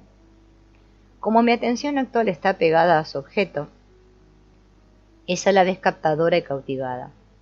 Mi identificación con el desarrollo de mi pensamiento formal es de naturaleza hipnótica y la experimento como esclavizante. Estoy entonces tentado de maldecir esta identificación, haciéndola responsable de mi supuesta esclavitud. Estoy tentado de luchar contra ella. Veremos que esta tentativa resulta de una comprensión inexacta y que nos pone en un camino peligroso, opuesto al de nuestro desarrollo completo. Desde luego, el estado de hipnosis en el que hoy estoy, que me priva de la percepción consciente dichosa de la esencia de la mente, es en términos subjetivos muy penoso, pero mi desgracia no consiste en absoluto en mi identificación con mi pensamiento formal, consiste en el hecho de que esta identificación, que es normal, concierne de manera exclusiva a la imagen mental presente. Es este carácter exclusivo lo que me impide percibir la esencia de la mente en la imagen presente. Es esto lo que me priva de la identificación con esta esencia misma, identificación que eliminaría el dualismo sujeto-objeto, puesto que lo que percibiría la esencia de la mente sería esta esencia misma, principio de todas mis percepciones. Si mi identificación, sin dejar de estar, dejara de realizarse exclusivamente en la imagen particular presente, yo tendría un desarrollo completo, sería el hombre del Satori. Tendría percepciones duales, pero ya no dualistas. No confundiría el objeto que observo con mi propio organismo, pero no vería entre ellos ninguna oposición, porque vería su identidad principal al mismo tiempo que su diferencia manifiesta. La desgracia de la identificación con el pensamiento presente reside solo en su carácter limitado, particularizado. Todo sucede entonces como si la esencia de la mente, el todo, se hallara condicionada por la parte. Nuestra atención, antes del Satori, está siempre cautivada. La desgracia no es que en estas condiciones nuestra conciencia esté en una prisión, sino que no esté al mismo tiempo en todo el cosmos, del cual esta prisión es ya una parte.